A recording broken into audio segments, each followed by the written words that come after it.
Hello, sumo fans. We are back. November, ending the year with an interesting basho, I'll say. Very interesting in ways that maybe we might not have seen, and in some ways maybe we did see. Yeah, it was, I feel like some of our predictions were spot on, others not so much. Yeah, some of them are way off. A little way off. First and foremost, congratulations to Terunofuji. There would be something that no one's surprised about. That was pretty obvious. The Zenshoryu show, I would say, is impressive. It's impressive, and I didn't necessarily expect that because obviously he was a dominant force in all these tournaments, but somebody would always just catch him on an off day, and then that was it. I think he made a statement with this one. He certainly did. So, I mean, we're starting at the top with the Yokozuna, who coincidentally is Terunofuji, the one who won.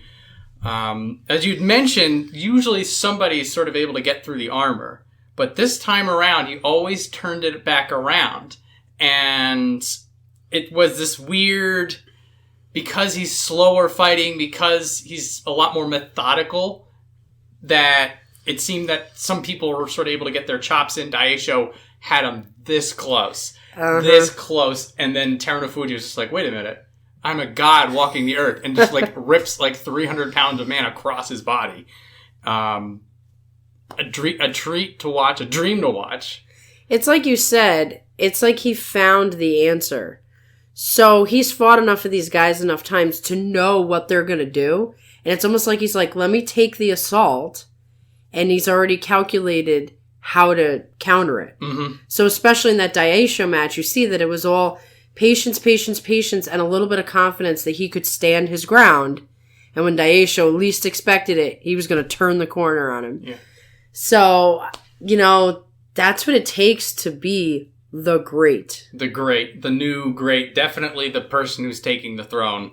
Something towards that end, which is something that I've only ever seen out of Takakeisho, is the evolution of the game on the match by match. Mm-hmm. So, two of the people who got a win off him last time, Daieisho and Meisei, both of them seemed to basically try the same thing that worked before, and it didn't.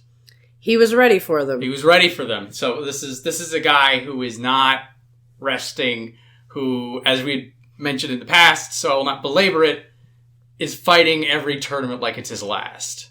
Because it might be. It might be. And the thing is, that's what you see. You see a man on a mission, completely focused. I actually did go back and watch old Terunofuji matches before he fell all the way down. He does look like a different fighter. Physically, looks exactly the same. Maybe he's a little bit heavier, a little bulkier up top. But he didn't have what he has now, which is he knows his limitations, but he also knows his goals. And nothing's going to stop him. And he is so strong up top. He's the immovable boulder in some ways.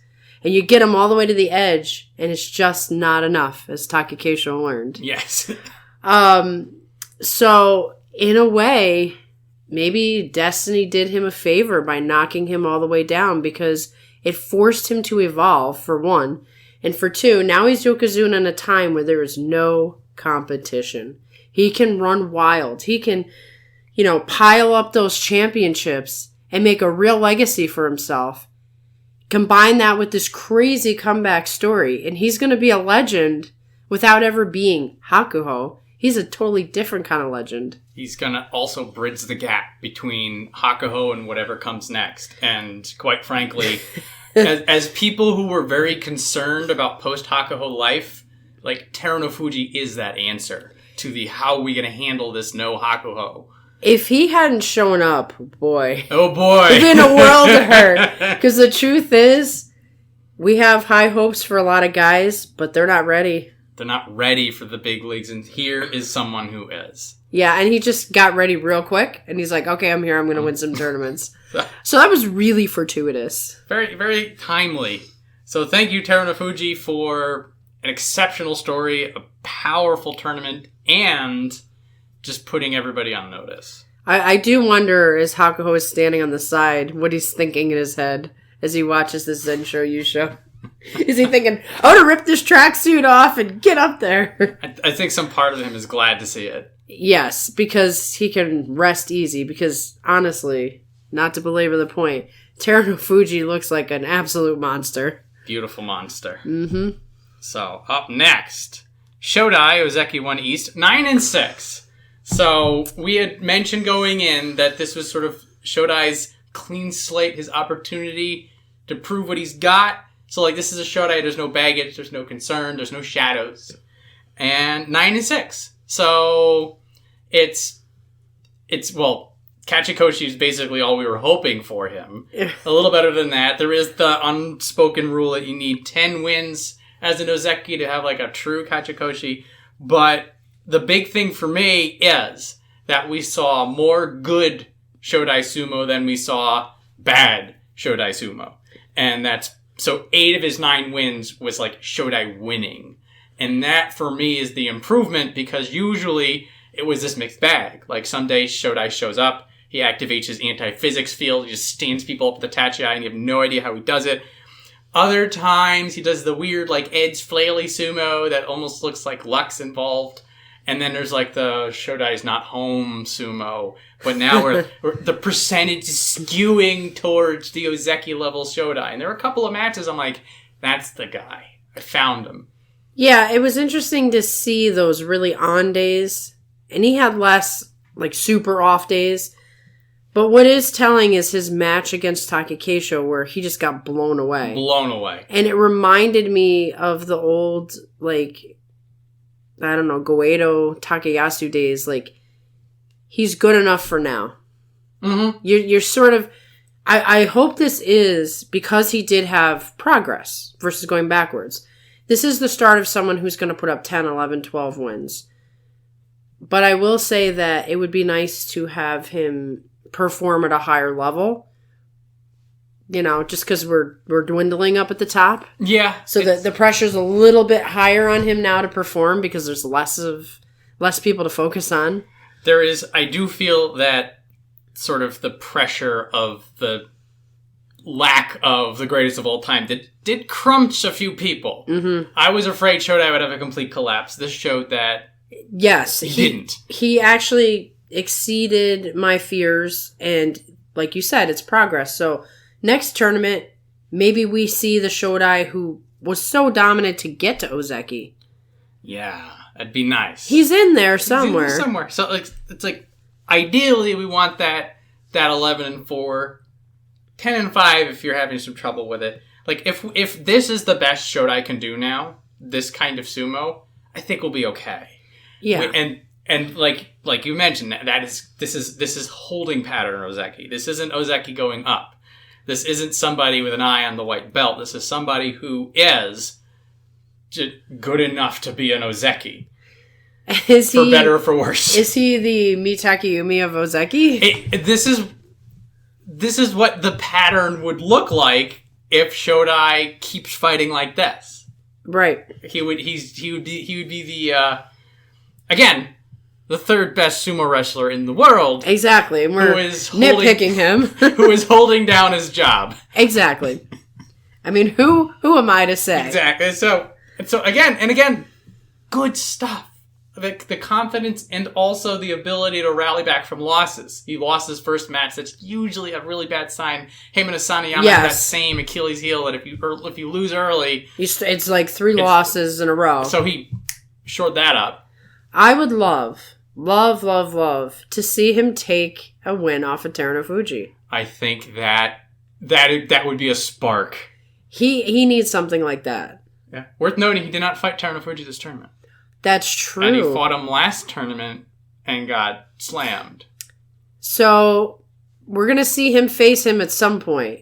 It would be nice if he just found a way, because Shodai has that ability. Shodai was always the guy before he was even Ozeki that would pull off some crazy win. So I'd love to see Shodai take one off the great white shark we have right now. So, well done, Shodai. Next, we have Takakeisho Ozeki 1 West, 12-3. This was very interesting. We're always like, oh, was he injured? Before he was fighting injured, he had the knees, the neck. I don't think it's 100% yet. Like, we've seen him launch people into orbit. He wasn't doing that. But, and I sort of mentioned this with Terunofuji, his game is still evolving. The way he was fighting, the sumo sense, the perfect focus on his opponent, the timing, it's showing that Takakeisho doesn't need the blast power. Now, except for Terunofuji, but that's, as you mentioned before, you're trying to knock a boulder out of the ring. So that's... You need another level. Another level. And it was all... When it comes to the pusher thrusters, it's always like a pecking order. You can always tell whether or not Takakeisho is doing good or badly, depending on whether the other pusher thrusters knock him out. Yes. So when he's injured, when he's bad, Daieisho wins. Onosho wins. He beat both of those. Anybody who tried to play the push game with him, he just destroyed. With the exception of Abi. Yes, but that's another story for later. Yes, I will say that the loss to Abi showed the half inch. That was the temperature check that you're talking about. Yes. Precisely. Yes, Takakeisho, I did wonder, what kind of shape was he going to be in this tournament? And you're right, I could see that, like, he looked so much better than I thought, but he did not look 100%. And then he had a couple of real bad falls out of the ring because he was fighting to the edge, tooth and nail. Like, when he's really, really on, you're blasted out and it never comes to that. So, like, I think it was Meisei was the one where he fell out. No, it was the match before Meisei. Who did he fight? Hoshoryu. He did the knee flex. He did the knee flex, so he lost to Meisei the next day. And he did not bend the knees and push upward. So I think the knee was tender, and I do think that injuries get in his head as well. He might have been thinking, like, to survive the rest of this tournament, I don't want to, engage it too soon. And that's what it seemed like he was doing, tentative sumo against Meisei. And that cost him, right there, that loss cost him an opportunity to at least be even with Terunofuji on the last day.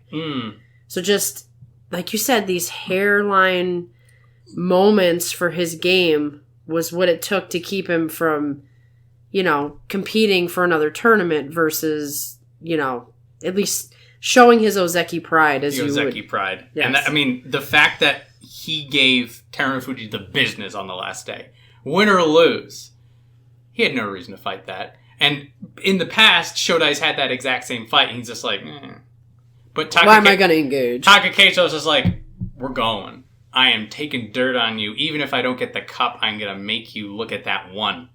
And that's the thing about Takakeisho is, he has a lot of physical limitations, but his heart is so in it. Now, I'm sure that's the case for everybody, but he shows how much his heart is in it. In the walk back after the match, he was crying. And, everybody has their theories. I can imagine it's just that for Takakeisho, sumo is everything, and winning is everything, and showing his strength is everything. And he beats himself up pretty hard when he loses. And, a lot of people make comments on the internet that say that he's kind of a boring fighter because he only does the pusher thruster thing, and he can never be Yokozuna. Well, Chris Sumo had a video long ago, this is what made me a huge Takakeisho fan, where ever since he was a kid, like, people were telling him, he would tell him his dream is to be Yokozuna, and they'd laugh at him, so you can never do it because you're too small. So for Takakeisho, he's always carrying the weight of, you can't do this, you can't do this. So he pushes so hard, he gives it everything he's got, he's probably not going to be able to walk when he's done with his sumo career. And that makes up for the fact that he's not a belt man on top of being a pusher thruster. No one else puts their heart out there and tries to beat the Yokozuna on the last day when nothing's on the line for him. So I will always love Takakeisho. The effort means everything, especially in light of, some fighters we give a hard time to because we can't see their passion, even if it's there. So I do think that last match did show, sort of wrapped up the whole thing about Takakeisho in general, is he just needs a little bit more to go the distance. A little bit more. It's either a little bit more power, a little bit more stamina. Stamina is really the big thing. But, it's a game of inches, and Terunofuji is the best. So we'll see how he recovers from this. There's nobody else on the list who's even close. And I will say that at least. Nobody else on the list is even close to challenging Terunofuji on a consistent basis. That has to change, but right now, everybody else is pretty inconsistent. Until March. But, yes. So, before we wrap up Takakeisho, there are two things I noticed out of him that were a little different. Now, one of them may or may not be different, but it was just something we hadn't seen that often, which was his crazy fight with Ichinojo. Oh my goodness. For both of them, neither of these guys have a big gas tank, and they get into like a 1.5-minute fight. Who saw that coming? That was nuts. And what was also interesting is, as much as it tried Ichinojo, it was trying Takakeisho, and just to see him on the defensive, on the back foot, which usually his matches are long since over one way or the other. So it was interesting to see him in one of those long fights, just to sort of see what the deep water does to him. And he did pretty well for himself, even though he took a big tumble, but he was fine. The other thing, and this is also for somebody like Takakeisho, who's very reserved, and like you say, like the emotion, the passion is there, but it's sort of bubbling. When he fought Takayasu, and Takayasu will get into him in a bit, Takayasu opened up with a slap off the tachi, and he did not like that. I have never seen Takakeisho stare down and potentially shout at somebody. But he did that to Takayasu. He pushed him off, he gave him a look, and he said something to Takayasu. And he advanced forward with his foot like I'm gonna get you. Yeah. I was like, whoa. So I don't know if this was one of the just sort of rubbed him the wrong way, but like the fact that that's in there. And that goes to what you're saying about the heart, about the iron will, the undying spirit. And I don't know if either of these things are that little inch that he needs. You know, maybe if he can last longer than 15 seconds more consistently, maybe if he gets sort of a better B game, or maybe if he just, takes a page out of Hoshoryu's book here and there. What was interesting in the Terunofuji match is that one went longer than usual, too. Yes. And instead of just getting picked up and thrown out like what usually would happen, he got the distance, and he did try the Nodowa. So I feel like he has been watching other wrestlers' matches and trying to throw some other tricks in there. Takakeisho doesn't often... I don't know if I've ever seen him do the Nodowa. So he was trying different things, and the only way you get that kind of practice is when it happens in a match. So just to hang in for the Ichinojo and the Terunofuji match... Maybe he's picked up some stuff. Maybe he's going to be just that much better in the next tournament. But I think he really, really wanted this one because he's had such good luck in November. And maybe he just felt like this is my tournament. And it just wasn't. And it's like, if it isn't this tournament, when is it going to be? Yeah, that's an interesting layer to it. Especially because if you remember last November, he wins the tournament, and then January he was going for Yokozuna promotion, and it was a disaster. So, like, when you feel good about, November's my tournament, and then you fall out from just a couple of little things, that's gotta really sting. It's an interesting element. We'll need to keep an eye on that disaster. Yeah, there's a lot going on there. Yeah, there is. Well done, Takakeisho. 12-3. Nothing to feel shame about. It's glory, and now he's Ozeki 1 East in January. So there's that. So next up, we go to Mitakeumi, Sekiwaki 1 East, 11-4. Well, surprising. Impressive. He henkered. There's a lot of people who henkered this tournament. I did not like the prevalence of that. A lot of people slipped too. There's a weird. I'm not going to say bad sumo. Well, Henko's bad sumo, but there's a weird element. Sloppiness, sort of a chaos going on.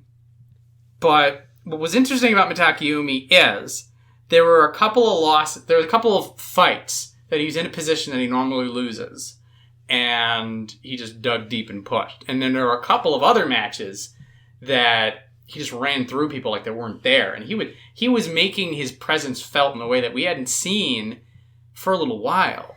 Since those, Ozeki run days where we thought he was a shoo-in. Mm-hmm. So, yes, it's good to see him actually, up his game. He said he wanted double-digit wins. He got 11-4. I mean, I think in a lot of ways he's just as good as Shodai.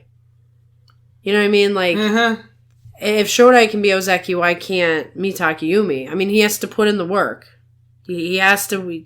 I think it was Hiro Morita, who loves ragging on people, who was like, good job. Now do it for 2 more tournaments. That honestly, this is what it comes to from Takakeisho, is that he's been in this position for so long that even in 11-4, we're like, well, technically it's an Ozeki run, but it's like, we can't even say it's an Ozeki run until he gets 33 wins. We're like, okay, now it's an Ozeki run. It's actually an Ozeki run, guys. And then he has to actually get the wins, like, in the tournament to become Ozeki. Yep. I'm pretty sure, like, didn't he have the wins to go on the run and then blew it right there? He blew it. Yeah. There was one time, like, he had like 2 double-digit wins and he got like an 8 and 7. And we were like, oh, he just lost it. So, now, again, technically 11-4, this is the start. So, and he did fight. There were some different things.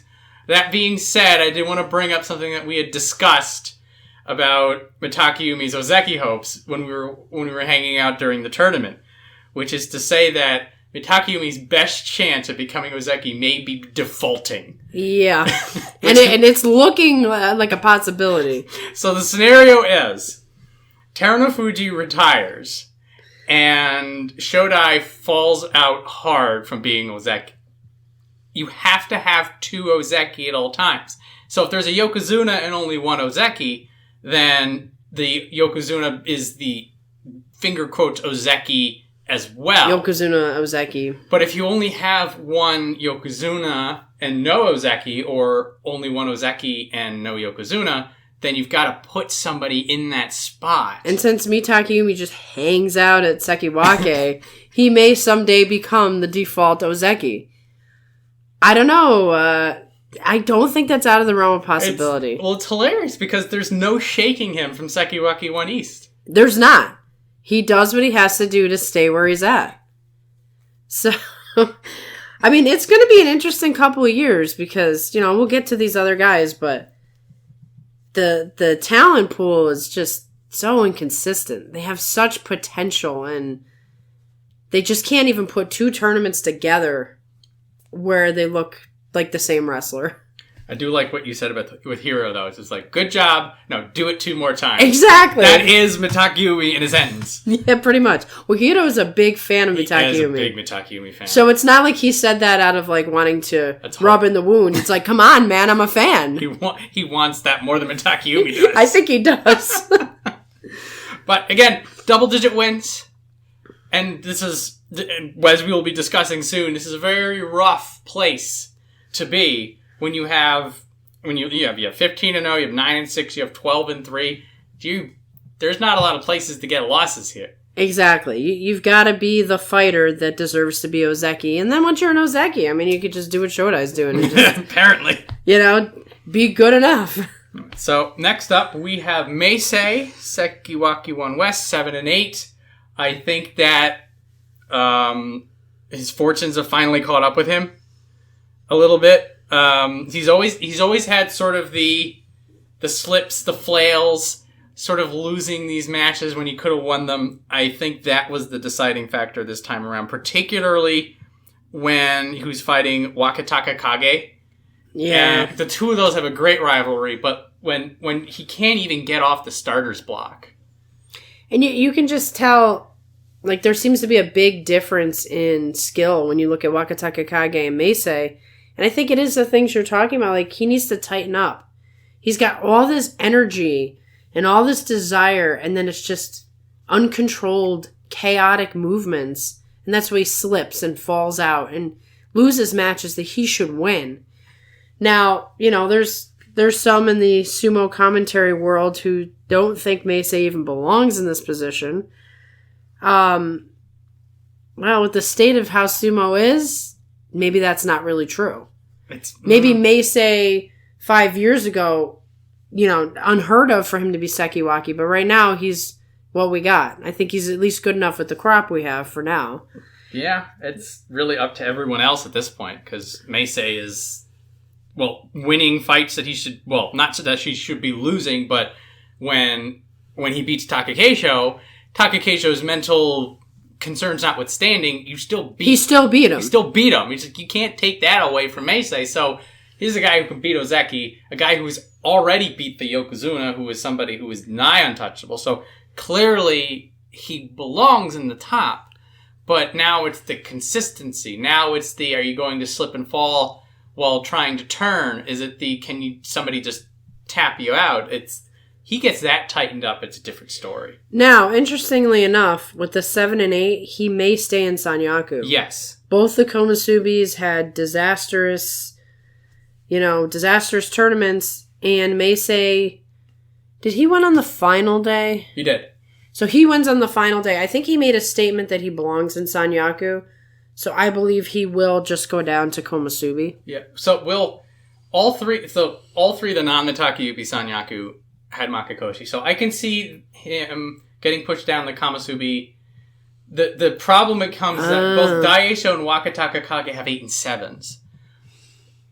Which is hard to say that. So here's the X factor. Ura's 10 and 5.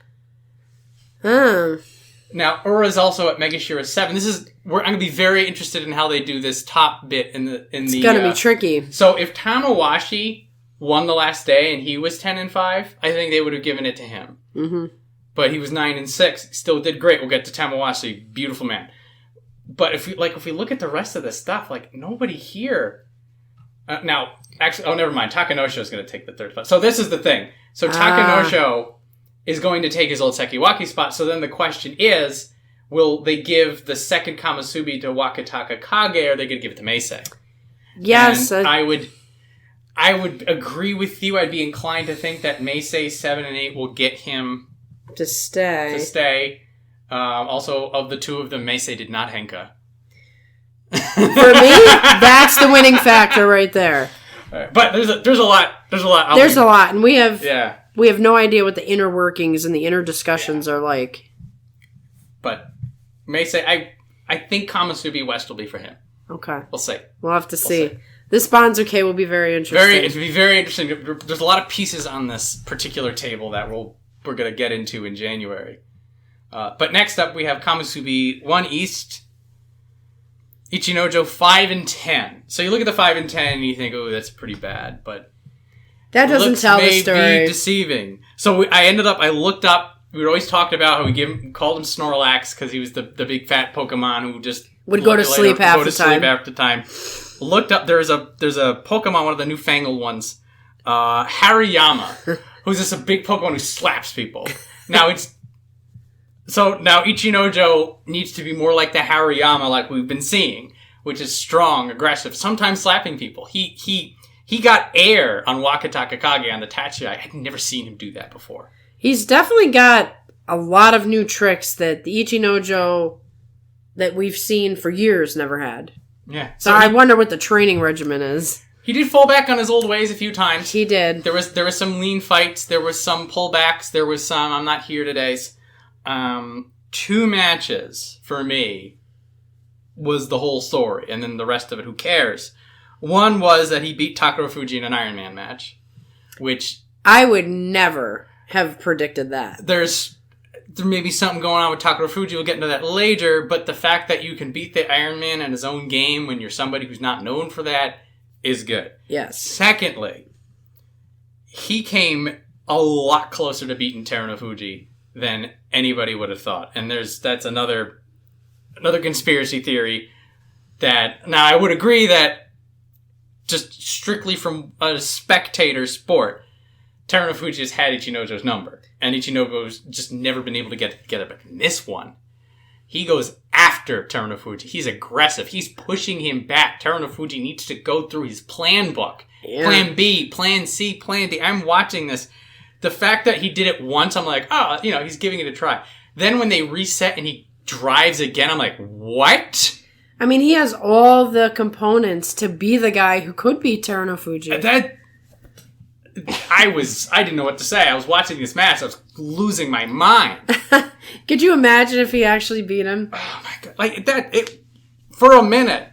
I mean, this is classic Terunofuji. It's like, for a minute I had him, but then he won anyway. But yeah, that being said, basically, like, there's a short list of people who can even push him back. It's a very, very it's VIP access to even make Terunofuji sweat. Yes. Everybody else just gets thrown. And Ichinojo is in the just gets thrown category until now.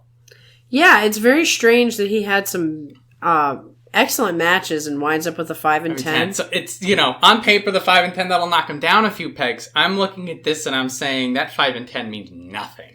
I have to say the Takakeisho hair pull thing was the weirdest thing I've ever seen in sumo. That is peak weird sumo. Two people who are not good at long fighting for a long time, and then the match is called about something that happened 20 seconds in. So poking around on Twitter, so come for what it was. Oh! Allegedly, what happened is that there's a few years ago, they called a match in the middle of it based on something that they thought was either a foul or a step out.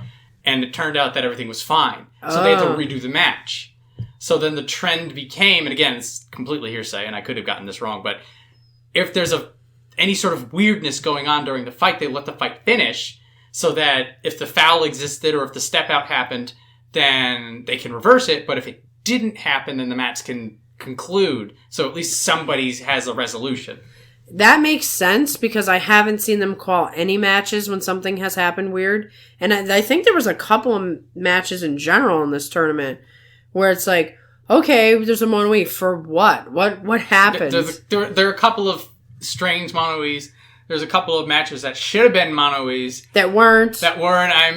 I've got to bury that hatchet, or else I'll just be here all day complaining about what they did to Endo. I was gonna say, are you talking about Endo? A couple more, but that one we'll get to that. Anyway, but well done, Ichinojo. Weird hair pull again. It was just, there was so much happening in that match that I'm just like, okay, fine. I'm surprised Takakeisho didn't give him the look. I think Takakeisho was fighting for his life. Yeah, he's probably like, please don't be injured. Please don't be injured. I already have one herniated neck. But Ichinojo, again, gonna tumble. I expect a rebound. Yeah, he seems like he's too good of a fighter at this point not to come right back up. Yeah. So, from rebound to rebound, Kiribayama, Kamasubi won West 6 and 9. Another. Now, this is the curse of the Shin Sanyaku, because this is his first time there. It's always very tough. Meisei squeaked it out, but Kiribayama, not so. Did go 0-5 off the start, off the rip. Had just a terrible time of it. When I saw that, I was like, oh, man. This is the future? Come on. It hurt. He did do that lift out.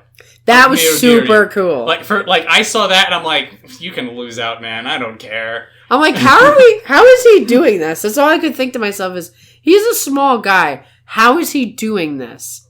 And then they were kind of talking about how there's a certain technique, and it's still, my mind cannot fathom watching him pick up a much larger man and just dropping him out. He did also outslap Daieisho, which is itself impressive. Again, he has this impressive resume, and then still 6 and 9. So just not ready for the big leagues quite yet, or at least not ready for Sanyaku.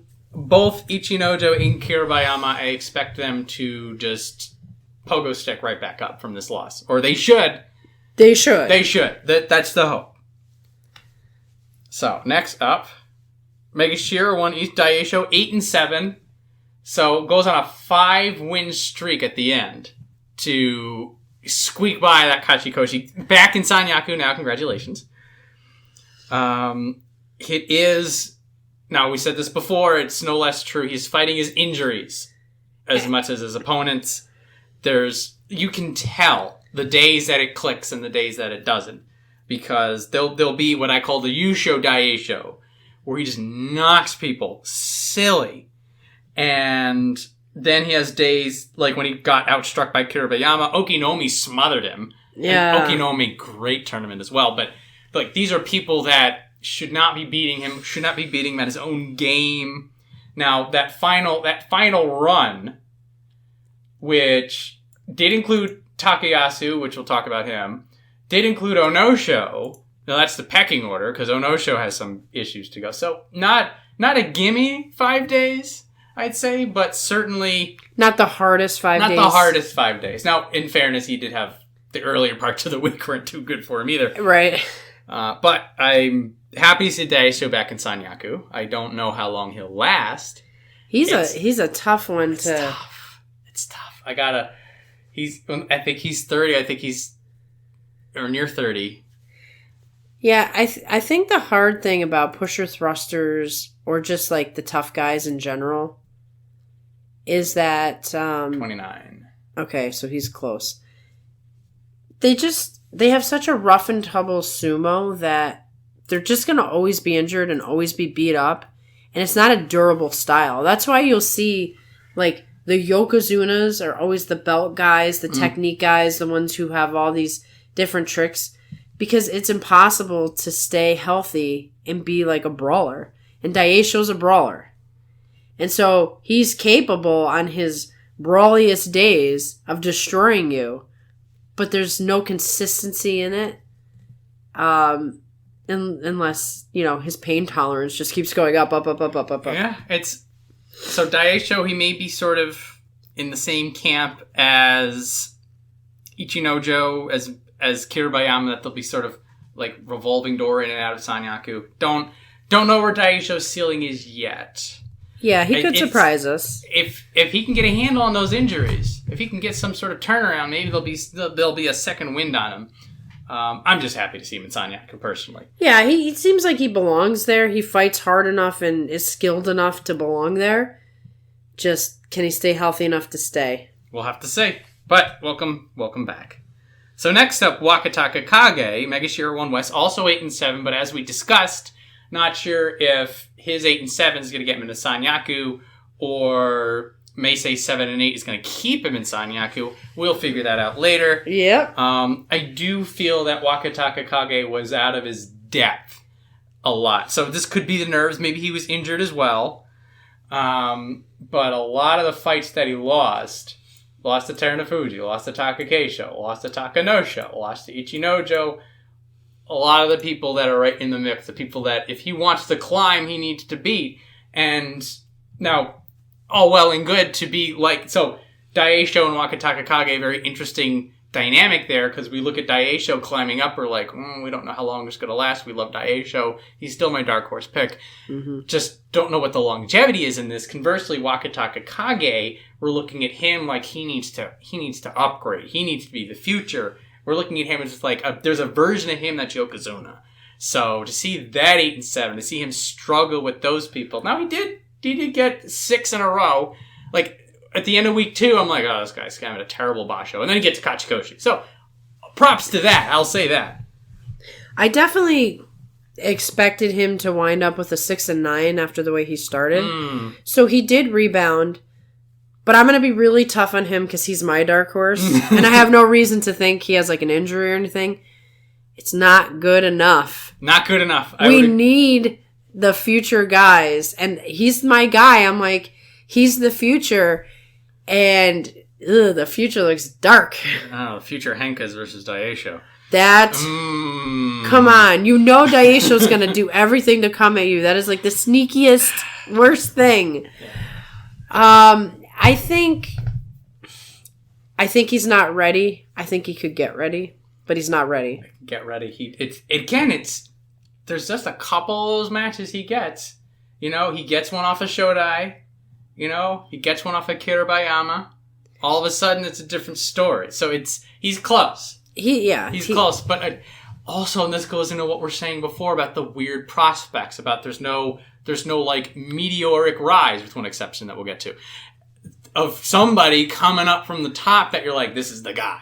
There's nobody up at this top level that we're looking at him and we're like, he's the next Ozeki. Now, I swear this is not my bias, but this is the last person I remember. Takakeisho had that. Takakeisho rose very, very quickly. He makes his debut, and then within 3 years, he's Ozeki, and he was 20 when he came in or something like that. I haven't seen any of the young guys do that. Tomokaze might have... That was him. Yeah, Tomokaze was probably the guy, and then he gets this horrific injury. So, yeah, so far, the young guys who you expect to do that, and Hakuho did something to that. He just jumps in and he goes up and then that's it. And even Terunofuji, once he came back, Terunofuji didn't stick around in the middle. He made his statement.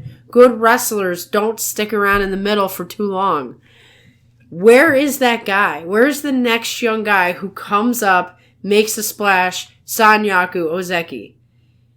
We need him.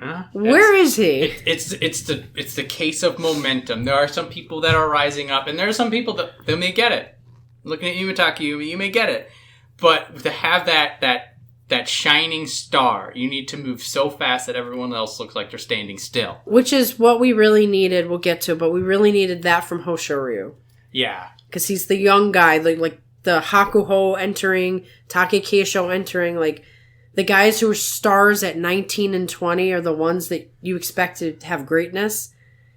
He was the one, at least age-wise and lineage-wise. And then Wakatakakage seemed very, very comparable. And it's all falling apart. Terrible end of the year. No! Hey, yeah, this is the state of things. We look at Ichinojo with a 5 and 10, you're like, you're doing pretty good. Right? Then we go to Wakatakakage with 8 and 7, you're just like, the hell You're wrong? terrible! Absolute madness. But this is what was just happening this tournament. Exactly. But again, two things. One, if he does get not the Sanyaku, that could start a little anger that may be able to help him. Secondly, his brother's coming to the top division. That will make a difference, I believe. That could be that positive energy. We'll say the things for the future. Yes. Wakatakakage, we got our eye on you. It's a new year coming. New year coming. We're gonna wipe the slate clean. New hopes. And if you get Makakoshi in January, see me after class. If you hanka, no hanka from you, buddy. Oh goodness. So next up, Onosho, who 5 and 10 did not hanka.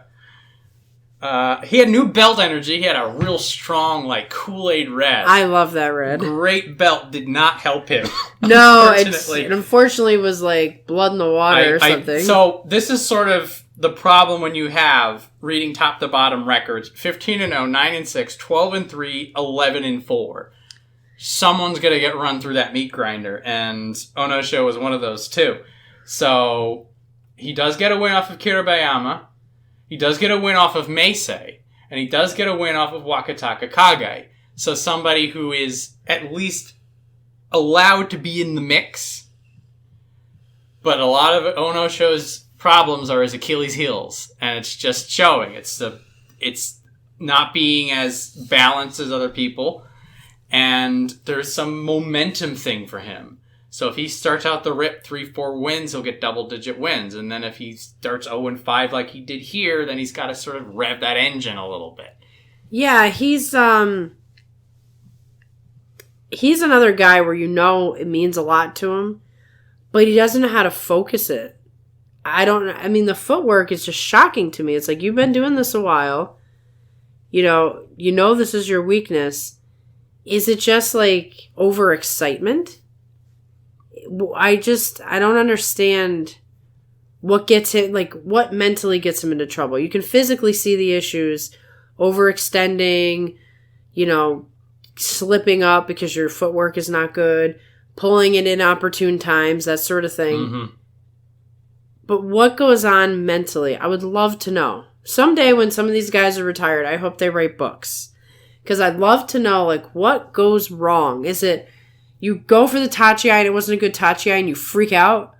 Is it you're like, I'm just going to go, and then your feet go out from under you? Like, what happens? And Onosho, he's stuck in a rut that he can't get out of if he doesn't tighten this stuff up.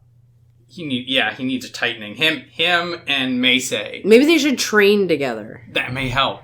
But both of them, they need that double, they need one of those boat knots to just really just lock it down. Yeah, exactly. Like, start pulling a tire or something. Oh, yeah. It is. I will say that it's always fun to see Onosho win or lose. He wears his heart in his sleeve. He gives you 100%. He gives you everything. If he wins, he sometimes does the head bob, the peacock bob. Yeah. When he loses, he looks crestfallen. So it's just... He has things to figure out, not as much as other people, perhaps, which may be to his credit, that there is it is more of a fine-tuning and less of a disaster. Now it's these fine-tuning things have been systemic, but it's a shame that you can't just like trade stables, you know? Sometimes you wonder like what's going on in a stable. Would you be better if you had different training partners or a Oyakata who understood you better? These are theories, by the way. I know nothing about his stable situation. But it would be interesting if some sort of new life could be injected into somebody who's, you know, caught in a rut. Perhaps. Needs a change in pace. Well, but Onosho, nice belt. I like the belt. I hope it comes back. I hope it's not considered a bad luck charm. Superstition. He might come back with, like, a light blue belt after this. And that'll be weird. What would be worse if he gets 12-3 with the light blue belt? Then we'll never see the red belt again. No. I'll never see it again. You're right. That's horrible. Anyway, red belts. Takanosho, Megashira 2 West, 11-4. So in this top heavy, weird, crazy, flailing, no balance. Where's your technique? Here comes slow and steady. Got it together. Can't help but wonder if Takakeisho's 12-3 and Takanosho's 11-4 played off each other a little bit. Who knows? Who cares? This is the Takanosho who was in Sekiwake for nearly a year. He's back. Yeah, we were talking about before the show how he was just missing that hunger. I saw some of that hunger in some of the matches. He was a little bit more aggressive. Not crazy more aggressive, but you saw sort of a light switch go on. And in some of the matches that he might have been a little bit more tentative, he sort of plowed through. So he definitely worked on something and or got some additional motivation somewhere. And this is the Takanosho that I was expecting to be in Sanyaku, maybe get good enough to go on an Ozeki run, who sort of disappeared for a couple of tournaments. A little bit. Just fell off a little bit. So in addition to being 11-4, looking really good, and also when he fought a lot of the people that we just talked about that had some control issues, Meisei, Wakatakakage, Kiribayama, like schooled all of them. He had 2 redos, Torinaoshis. One against Takarafuji, which started out like a long match, then he has to do another long match with him, and then just bowls him over, which was nice. Other one against Ozeki Shodai. Has to beat him twice to win, and they call a Manui on the second one to see if they could save Shodai. bit of personal narration there. Regardless. So Takanosho fought 17 matches. Yes, and so they were 17 hard matches. Hard-fought matches. So I think it's way too early to tell on Takanosho, who's still turning it around, who's rebuilding his momentum. But like when we're looking at people who are Sanyaku, and we had the discussion earlier about, Daieisho, maybe Kiribayama's on the way down, Wakatakakage, Meisei, it's just like that's the kind of performance that this man belongs in Sanyaku, and there's no discussing it. He has the quiet presence. He always has. And, you know, it'd be great if he just does his thing without anybody even noticing. Which is what he was doing before. That we just, yes. He was racking up these 9s and 6s in these chaoses. It was like, he did well for himself. Which is like, we almost didn't notice. So him and Mitakeumi are going to be a Sekiwake pair going in January. So I'm going to let Takanosho keep doing his thing. He's another guy where you say, well, let's see what you do for a couple of tournaments. So unfortunately, the 11-4 isn't going to get him the start of an Ozeki run because he needs to be in Sanyaku for that. Right. I think. I'm pretty sure, Pretty sure. It sounds right. Regardless, 1-11-4, just like, okay, welcome back. And then if you get another double-digit wins after that, we'll be like, keeping our eye on you. Yeah. Well done. Next up, also well done, I'll say. Okinoumi, Megashare 3 East, 7-8. A lot of belts, a lot of new belts this time around. Dark green, good color on them. I think that he's like a culmination of all these little things that come together. That 7-8, by the way, in this murderer's row, really good for Okinoumi. Particularly when you compare him to Myogiryu right next to it. But we'll get to him in a bit. So beat Shodai, worth mentioning. Big deal. Still Ozeki, even though Shodai. Beats Kiribayama, who's supposed to be the new hope. Throws him. Smothers him, if I remember correctly. So this is the Okinoumi. It's just like, I'm here and you got to deal with me. And if you think I'm your off day, you're losing. That's right. And I believe Okinoumi finishes in the top 10 for wins for the entire year. Not bad. Yeah, I don't think that's something he expected. He did have double digits. He was like 11-4 and yeah, I was looking September. at the rankings of top, because there actually will be an NHK World Wrapup in maybe a couple of weeks where they tell you for the whole year. So they're always tallying the top win getters, and I'm pretty sure he was in the top 10. Let's see. Oh, he was 10-5 in September, and he had a 9-6 in May. So, ain't bad. Not bad. Good. Not good year bad. for him. Not bad. 36, and he's hanging in there. Making guys work. Making guys work, getting wins. He's not fighting like he's 36. He's not fighting like he's 36. He's fighting like he's ready to go now. I love it. Okinoumi, keep at it. And that 7 and 8 means he's going to be. He may just be 3 West. Yeah. 4 East. He's not going anywhere. So all these people are like, ah, damn that Okinoumi. January's like, coming for I'm you. I'm staying, buddy. Ooh. Meanwhile, unfortunately. Yes, I felt a pain. Myogiryu, 3 West, as we mentioned, 2-13. So, where I would say Onosho sort of just like this victim of circumstance. Like, Myogiryu was our tournament sacrifice. Yes, there always is one. Well, there's 2 this time, but we'll get to Kotoeko in a minute. Oh, no. But, what sucks about this, multifold. First off, Myogiryu was way fun. And he had that You Show Dark Horse thing going on last time that was like, yeah, it was fun. Like, we sort of knew it was going to be the Makakoshi. This is terrible. Yeah, this is way worse than I expected. Yeah. Second thing that makes this terrible is that you can tell he fought every single yes. match.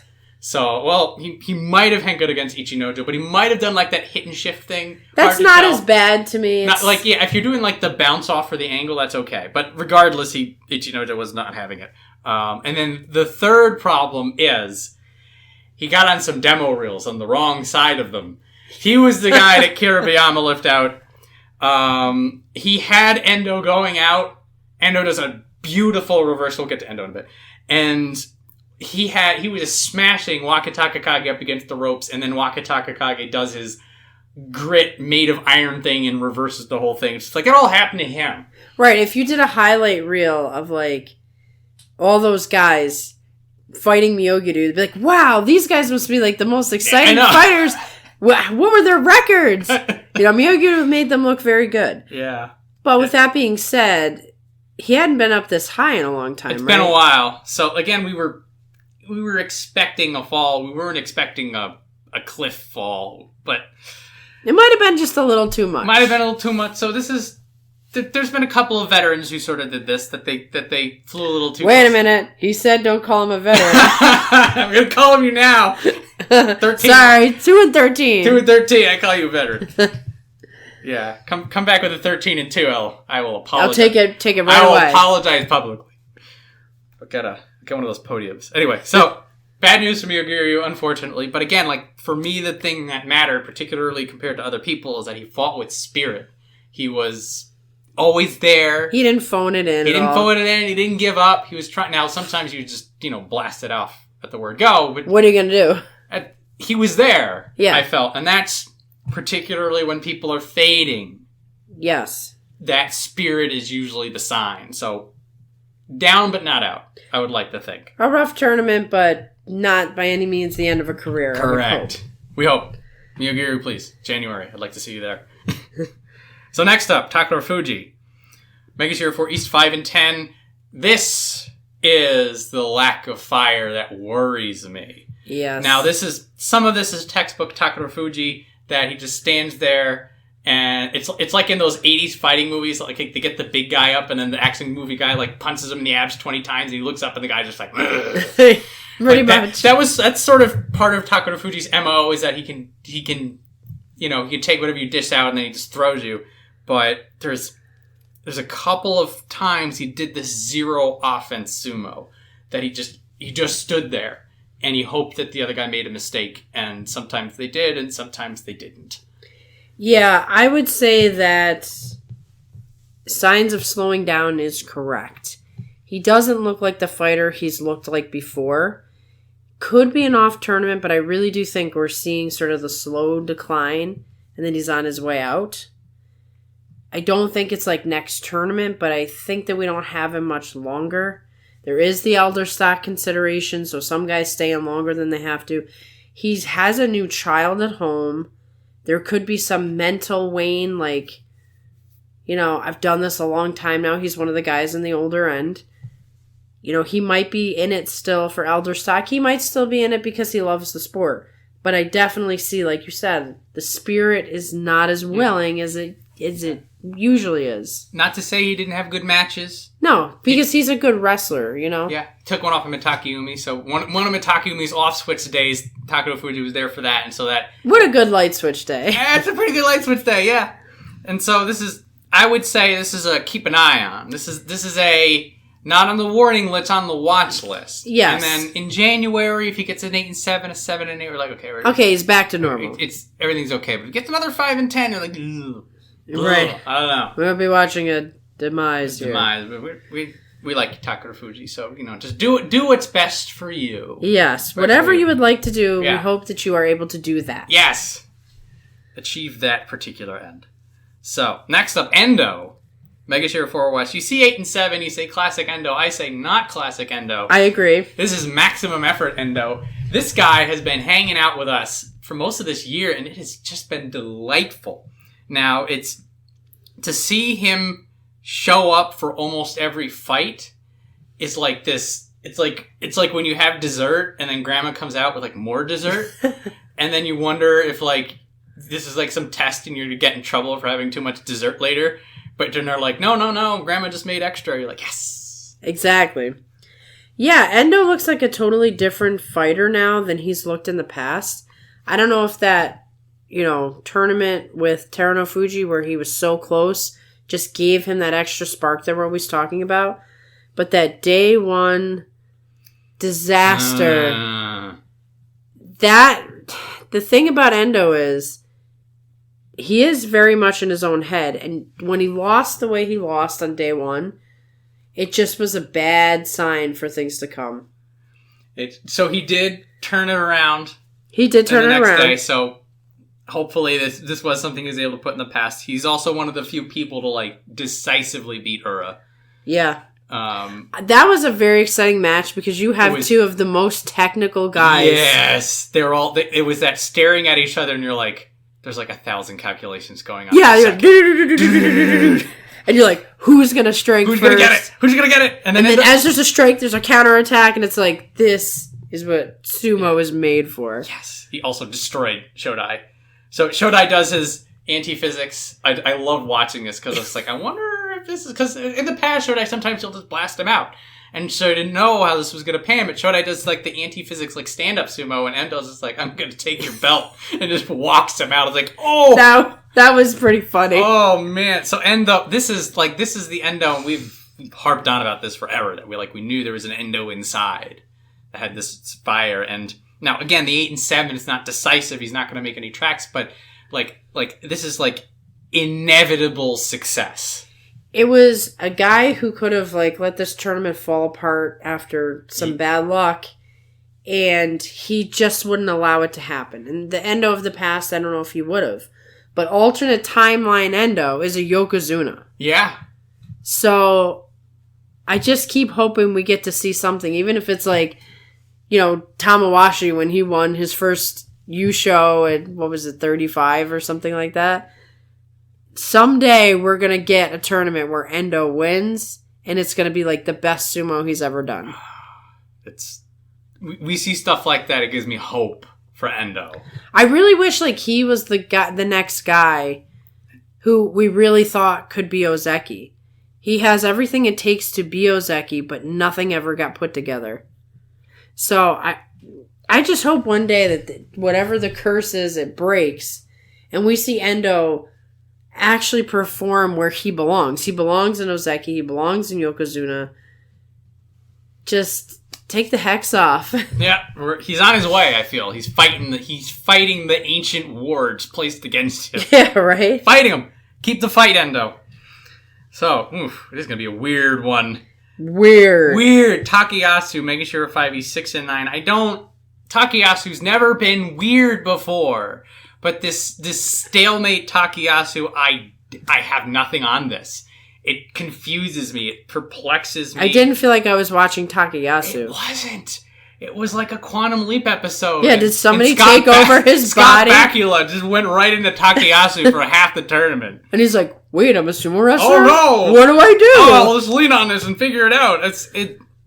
Yeah, that's exactly what it was like. I don't know what to make of this. It's particularly, I was thinking back about like how we were so happy that Takayasu seemed to like have like reached his inner peace and like figured it out, and it's like he's not taking the stress, he's rolling with it. We shouldn't worry about him. He's just like, now he's like too much inner peace. I can't get a read on this one. I am hoping, similar to Takarafuji, that this is just some weird like end of the year stuff. End of the year weirdness. Maybe doesn't like the cold. Maybe he left his favorite mawashi at home and he can't make the trip back. Yeah, maybe he's just too far away in Fukuoka and he doesn't feel quite right. I don't know. It was weird. Something was out of it. Something was weird. And I feel like it became important because there were a couple of matches, particularly with Terunofuji, and that I'm like, he's going to sort of be the foil, which has always been his classic role, and he wasn't foiling nothing. Yeah, and I mean, you could assume that maybe his back was a problem again, but I don't know, because he was fighting like nothing was wrong, but like nothing was going right when he was fighting. It was so weird. So, like, when you get in a stalemate with Shimanoumi... I know, like, what is happening? Like that's his rock, paper, scissors match right there. Now, I love Shimanoumi. That's on record. This is to say, like, stylistically, Shimanoumi, who's usually a reaction guy, versus Takayasu, who's good at finding openings and exploiting them. Which is like, oh, what's going on here? I mean, he did beat him. That would have been You're like, wait a minute. I'm like, wait. Oh, he didn't lose, did he? No, he lost to other people. You should have lost it, but it's fine. But anyway, come January, Takayasu, I hope whatever this is, it's gone. Goes away. I don't know what happened. Let's put this be a bad memory. Let's put it all behind us. It's nice that sumo does create a situation where you don't have to remember things if things start going well. I just had a thought. He's going for the long con. He realized that Hokutofuji, where he was, did really, really well. So he's just like, I want a special prize. Yeah, I need some money. I would like 20 grand. This is my new theory. Takayasu is conning us all. He's like, I need to drop down some rungs so I can... be a rug. So he's just like, what, 6 and 9? They'll get me to make a year. 7 and 8? That's respectable enough. Yeah. They'll get 12 wins and technique prize. That's the Zen... Okay, that's my new theory. That's the new theory. Okay, everything's fine. Everything's fine. This is just a master plan at work. Well, things are wacky, so you never know. Until I figure out what actually happened, I'm going with that. Yeah, hopefully we get into January and it's like, I forgot all about that. Takayasu's doing great. He's doing fine. It'll be fine. Everything's fine. It's good. So, next up. Everything's still fine, but less so. Hoshoryu, making sure 5 West, 7 and 8. Stop talking about Asashoryu, everybody, please. I was watching the day that Asashoryu was there. Everything changed. Well, it's also like the cameras. They're like they go over to Asashoryu. He's sitting over there. He's just like watching. And tweeting. And then like they go over to Hoshoryu. Hoshoryu loses the match. They cut right to Asashoryu. I'm just like, they're trying to zoom in to see what his face is. Hoshoryu is trying to live his life. I will say that he didn't look his best, but I can't imagine that the Asashoryu hype didn't affect him. It couldn't, because also, he announced in the beginning of the tournament, he's like, I'll be there the last few days. Right, can you imagine Hoshoryu's like, come on, man. So now you have that albatross hanging from your neck. And they probably had reporters constantly trying to find him and see if they were meeting up. And gonna meet up with him. Like, are you gonna do anything special when he's here? And just like, I'm gonna fight sumo. Go away. Right, and then they're like, Hakuho's in the hallway. Is he gonna talk to Hoshoryu? He's in the middle of fighting. Hoshoryu's in the middle of fighting right now. Can you guys knock it off? Well, anyway, so my angry tirade is I'm gonna do this until Hoshoryu is Yokozuna. But and then we never have to think about it again. Well, here's the thing: he is stuck in the shadow, and he is. It sticks in my craw. This boy, let him win or lose. Well, it's interesting. I think it was a Chris Sumo video where he said Asashoryu was like really hard on him. Was like, you need to get better. You need to go away. You need to back off. Go away. Because I actually agree with the sentiment. I think Hoshoryu is way better. But there's just too much baggage. Too much baggage. And he is like everybody's waiting for the next hope. I'm one of them. I'm very persistent in this. He's got everything you need to be the great hope, but the mental game matters. And if you're going to keep bugging him, he might keep floundering. I don't know. It is so like from the actual matches, all the nonsense aside, he did like what is nice is that he's an aggressive belt fighter. Yes. To the point that It basically, it's like he wins and loses based on how well he's able to get the aggression. And he's more than proven that he has the technique, that he has the grit, that he has the sense. And he has the slick, like, leg moves and trips and stuff that not everybody has. And so for him, it's fine-tuning, and this is a word that we've been using, a phrase we've been using. So like with Kiribayama, it's just some fine-tuning, he'll be back up at the top. It's Onosho, that fine-tuning, the tightening of the knot. And then with Meisei, it's the fine-tuning, but it's a different type with Hoshoryu. It's like, it's sort of like, it's like things align, and then they're almost aligned, and they're aligned, they're almost aligned. So you're just like, sort of like when you hit like a crystal and it vibrates, and then you're like, it's going to stop vibrating, and then it will be perfect. Like, that's the feel from Hoshoryu. If you can just leave him alone so he can do his sumos, get off of Twitter. Okay. There's a little bit of Hoshoryu has excellent sumo sense, but there's a little bit of either overanalyzing or underestimating. And sometimes he goes for moves that aren't the right move in the situation. There's a little of that. And some of that's experience. Some of it is, he is a smaller guy. So he's got to be perfect. If you're going to do these crazy leg trips and, throwing people over your shoulder and stuff, you've got to be perfect. So some of it is the fine-tuning of the situation. Otherwise, you wind up like Ishiura. Mm-hmm. We'll get to him. That's where he's headed if he doesn't... But he's a way better fighter than Ishiura. So he's got all the things he needs. But to get the progress... Some of it's just experience and time. Some of it is, yeah. And again, in this battle of instances, and this is why I'm like a broken record about Asashoryu. It's just like, it's these little things. Like, we go all the way up to Takakeisho, and it's just these infinitely small things that need to be done to make that razor's edge. And so you go to Hoshoryu, who it's that close, and then it's just everybody's comparing him to this guy who's one of the greatest in the sport. Like, how would Hakuho's nephew do? What about if Hakuho's son ever goes into sumo? His life is ruined. The thing about Hoshoryu, too, this is just the fact of the matter, and this will apply to Wakatakakage. Typically, the guys who rise fast and become the greats are big guys. There's that, yeah. These are smaller guys. You're going to have to work so much harder, be that much more perfect. So, they've got some stuff working against them. It's not completely fair to be like, how come you aren't beating guys who are 3 times your size? Yeah. Asashoryu was way bigger than Hoshoryu. Uh-huh. But 7-8 means he'll be in the mix. I don't know if he'll be able to be in the Yokozuna mix in terms of fighting the Yokozunas. We'll have to see. It's unfortunately for him, for what would have been a rebound basho, which gets a little bit of a treading water basho, but regardless, in January it'll be another opportunity for him. New year. He needs that New Year energy. Him and Takayasu, both the Megashira 5s. Let's just forget this year and move forward. New year, new you. So next up, Shimanoumi, Megashira 6 East, 5 and 10. he felt a step off from his normal Yeah, something stuff. was not right.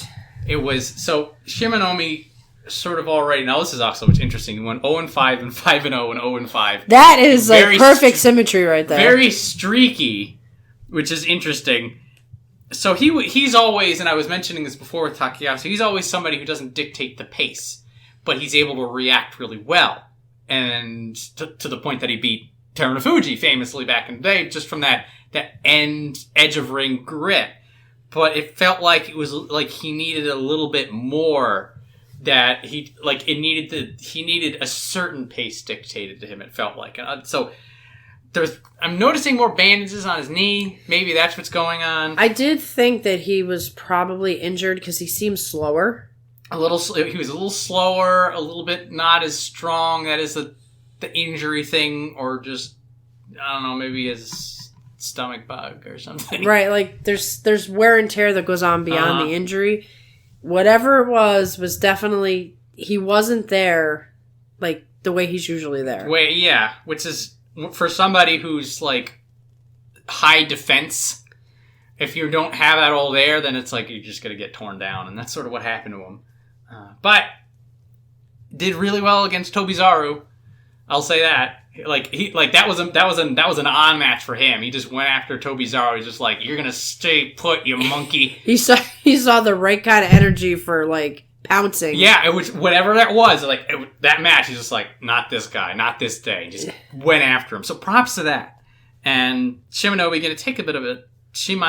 taking a bit of a tumble. I am long view, not worried, but certainly just an unfortunate basho. Another one to be left in the past for him. There's a lot of guys on this list that are like, I can't wait to get to the next year. Yeah, he's like, when's January again? Let's take a break. Next up, Tamawashi, who we were discussing before. Megashira 6 West, 9-6. The potion of immortality, as strong as ever. This guy just doesn't age. You would not believe this guy was, like, he's fighting like he's 26. Like, he's still in it. He actually looks like he's 26, too. He looks younger, fights younger than he is, and he's still, in his entire career, never missed a match. Yeah, I think if he had double-digit wins, that he would be an interesting foil for that whole Sanyaku thing, but he did lose out his last 4.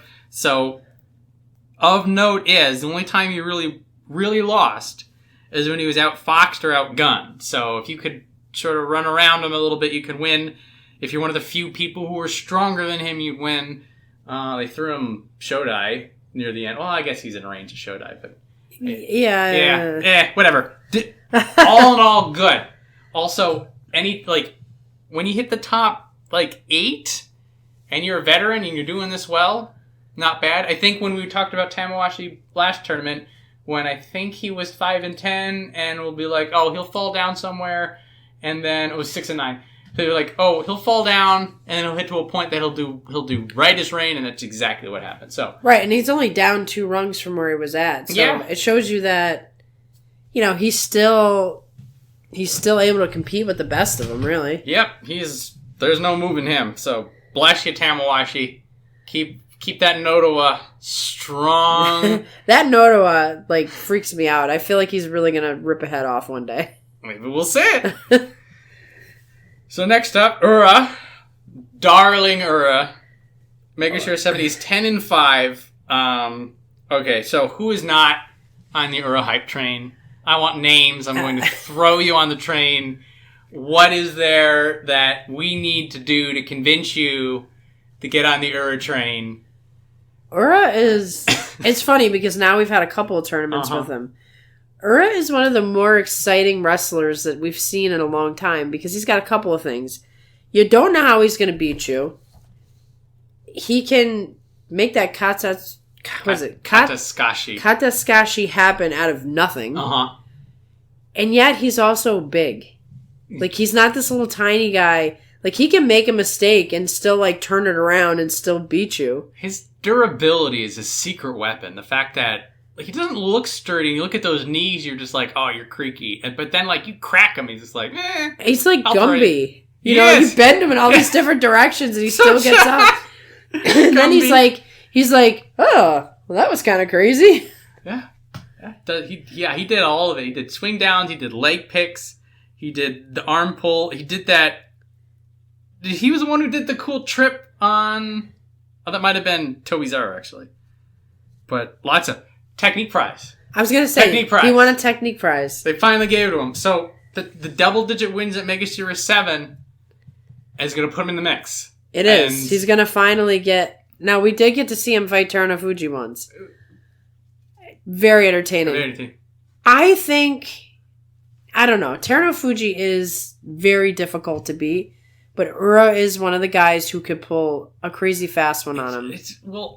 Ura's also that guy. He's got that thing that Enho had going on. Everybody fought him different because they're like, you can't go at Ura like you do everyone else because he'll slip under your arms and he'll leg pick you or he'll run around you and suplex you. Some weird stuff. But then it's like you're not doing your style of sumo. So he's winning the mind game before he even starts throwing salt. It's great. Now that's also why it'd be interesting to see him fight Terunofuji, who doesn't care about who's in front. Right, Terunofuji's like, whatever, I'm going to beat you. But then you get into the weird mix that then Ura gets the leg picking. Maybe that's what... You never know. Keep an eye on Ura. Keep the eye on Ura. Let's see how high he goes and see if we get to see a rematch. Got people fighting scared.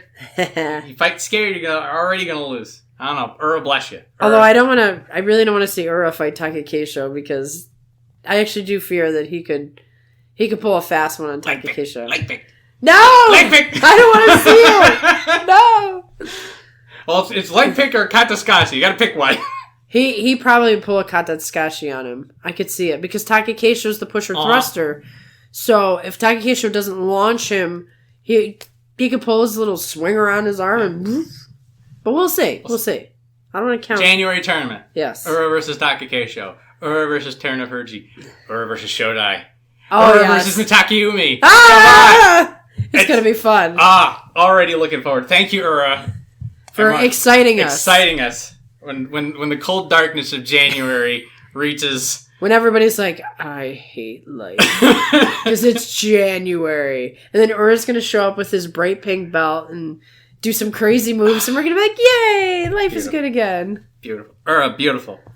So, next. Chiyoshoma, 8 and 7. Megashiura 7 West. Very not Chiyoshoma, but in many ways more Chiyoshoma than he's ever been before. That's a good way to put it. So, first off, starts it off with a day one Henka of, garbage bag chucking Kotoeko, which is endemic of Kotoeko's entire tournament, but we'll get to him. Then he pulls out the belt stuff. Yes, and there's a confusion I had that was a good confusion. I'm like, why can't you wrestle like this all the time? All the time. We're looking at him and just like, he's just straight up grabbing him and driving. Right, if you're that good, why are you messing around with these Henkas?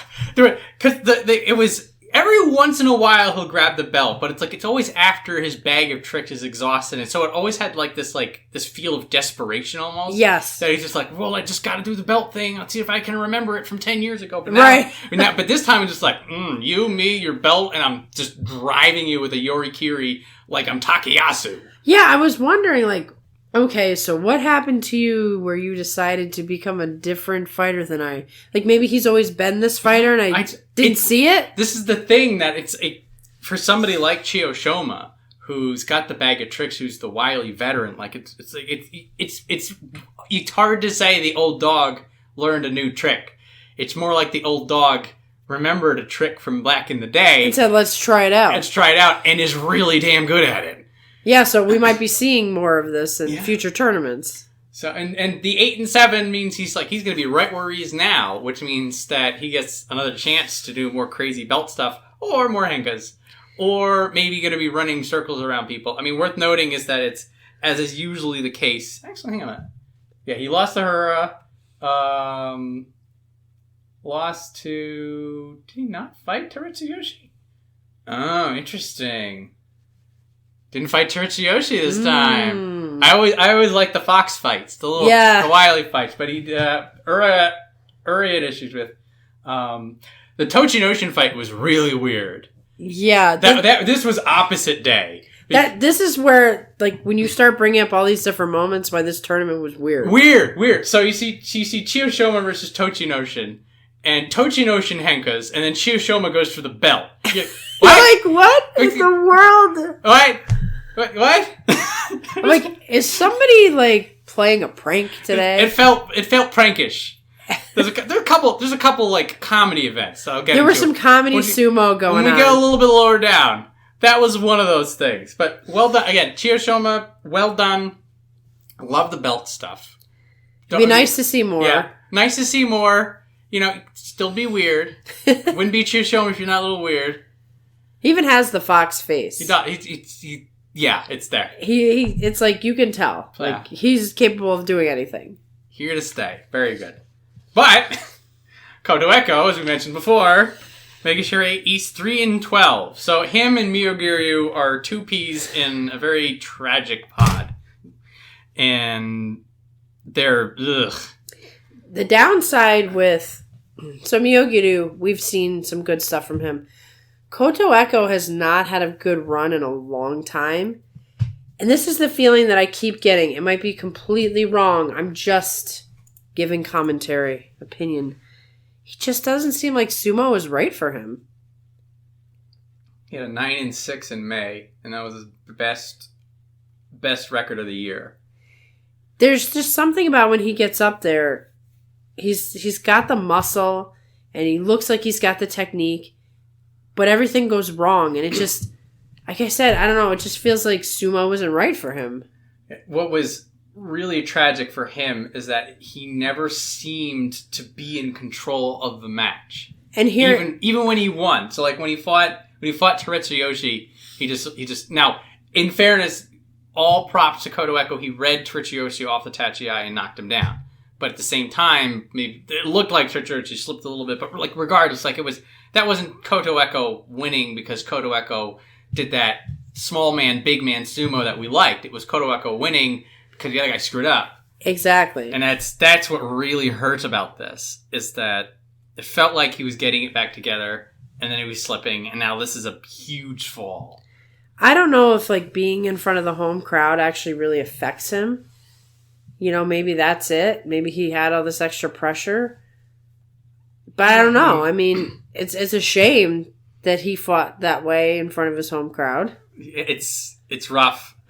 This is like he needs a hard reset. He needs something. He needs something. It's got to be an intervention. He's gonna drop pretty low. He'll be low down there. He'll probably be back to where he was earlier in the year, 11, 12, double digits easy. And so then it'll be up to him to sort of rally the troops. And I am a Kotoeko fan, by the way. I don't make these comments because I don't like them. It really comes from a place of absolute confusion. Yes, well, I couldn't understand why it goes so wrong. It's so wrong. And like, unlike Myogiryu, who just he was too high up, right? And he was fighting. Like Kotoeko, it just didn't seem like the fight was in him. It was a struggle for him. I don't know. I mean, maybe something was going on. Maybe it's a one-off. But it was a really bad performance. A few of those one-off. We hope this is a one-off. Yeah, let's forget about it and go turn the calendar page. Kotoeko, please don't do that again. We'd like you to stick around. We'd like you to stick around. if that's okay with you. But I'm somebody who was definitely eager for 2022 is Kotoeko. But next up, Tobizaru. Megashuri West 7 and 8. Good fun. Nice bag of tricks. He was the guy who did the Tamawashi leg trip. So yes. He had no, this is because Tobizaru really has a great anti-pusher thruster bag. So he does pushing and thrusting himself, but he's usually better at countering other people when they try to do it to him. So he was able to first off neutralize Tamawashi's power off the tachi. Already good. Was able to sort of confound Tamawashi's Nodowa, and so he did like they were holding hands and doing like the arm wrestling thing. And he does this like beautiful like trip leg kick, and then Tamawashi falls over and was like, I was like, whoa, that is like textbook. Yeah, beats Ura at his own game. Another Ura fought Endo, fought Tobizaru, was all that chess match stuff. So that's already doing really good. hilarious conga line on Terutsuyoshi. So Terutsuyoshi flaily trying to do some weird stuff, and then Tobizaru like gets behind him and runs him out, which is hysterical. I was wondering like what was going to happen in a Tobizaru Terutsuyoshi match. I'm like, the two of them both have that like to go for the wacky leg pick or crazy arm thing. So that was that lived up to the hype. Got Hoshoryu pissed at him, which was fun. That was a weird slap might, and then that was one of those Hoshoryu staring the guy down afterwards, just like, you made me uncomfortable for 20 seconds, you bastard. You expect a stare down from Hoshoryu. That was great. So he did Henka as well, bad boy. But what was interesting... When you're the flying monkey, I still don't like Henkas. Yeah. When you're the flying monkey, somebody should expect... Yeah, you should it's the Chiyoshoma Henka. It's just like, bad boy, but also, you should have seen it coming. Right. It's like, I'm not condoning the Henka, but if it's somebody who is a tough guy who shouldn't be doing a Henka, then it's real cheap because you don't expect it. Yeah. Tobizaru, you kind of know you're going to be in a wacky match. Yeah. Again, I was like, there's so many Henkas in this tournament, I had to write them all down. Right. With a lot of them. Weird. So what was weird, he did like a slap Henka against Kageyaki. I don't know what this move was. Kageyaki didn't know either. But like he did the side jump like he was Henkaing, but instead of doing the pull down, he slaps Kageyaki across the face. That was so strange. It was like a weird, like, only Tobizaru could do this move. And then he slaps him, and Kageyaki was like, what the hell's going on? And Tobizaru was just like, fight time! And it was great. And then that was, what was nice about that also is that Tobizaru showed that he was still good at pushing and thrusting, because while Kageyaki was completely confused, he was just smacking him out. So, fun. That's what you can just say for Tobizaru, is you're going to have fun. And he's going to fly out of the ring whether he wins or loses. Correct. Even when he wins, he's flying. Yeah. He followed Terutsuyoshi into the crowd, and the both of them were just like cha-cha-cha all the way down into the like fourth row. Mowing people down. It was. I'm not going to say that I missed people getting mowed down because it's real dark, but you kind of miss people getting mowed down. There was always in Japan, well, in Tokyo, there was always like that front row hasn't been populated nearly as much as it was in Fukuoka. So, like, there was enough people there that you had the crowd reactions when people ran in. It was you hear the, whoa! Yeah. And it's more, this is more It's not about people getting hurt. It's the crowd feeling. It's the feeling that things are more normal. Yeah. It's the return and, like, the kind of stuff, like, we haven't seen in almost 2 years. Almost 2 years. Ugh. Well, it's funny because when it was happening, I was thinking to myself, when they chose to sit there, did they think, okay, when Tobizaru's up, the flying monkey, should I move? Because I would have considered it. Yeah, it's like when you're doing Blue Man Group, and they fly blue paint like in the first 20 seats, and you're in the splash zone. Exactly. Like you gotta know that there's a very real chance that 400 pounds of somebody's gonna come barreling at your face. Yeah, I honestly don't think I would purchase the seats anywhere near the front because somebody is coming in. I need you need those. Well, not those seats. No, at least not without some like goalie padding. Yeah, maybe some goal. I mean, even the judges and the oyakatas and stuff like that. It's like they get hit like several times a day, and they're like just. They have to sit Indian style, so they're like falling over. All over the place. So, Tobizaru, please continue to bowl people over in that magical way you do. So he'll be fine. Doing good. So, somebody who's not fine. Aoiyama. Unfortunately. I got flashbacks to Midori Fuji when I was watching Aoiyama. That's particularly the second week. Mm-hmm. Because earlier on, he was doing pretty fine. It looked like he was just doing his Aoiyama thing, just slapping people, throwing people down, doing some angry grunts. But as the days went by, it got worse and worse. Like, there were some matches that, like, people just, like, brushed him and he fell over. It's just like the boy had no control over his body. And I was just like, somebody needs to just have him take the rest of the tournament off. Jujo, man. And then we mentioned before back in the day that you fight, you got to scrape enough wins so you don't fall down as bad, but then you're getting more injured and it's worse and you're fighting worse. And when you're his age, you don't have much left in the tank.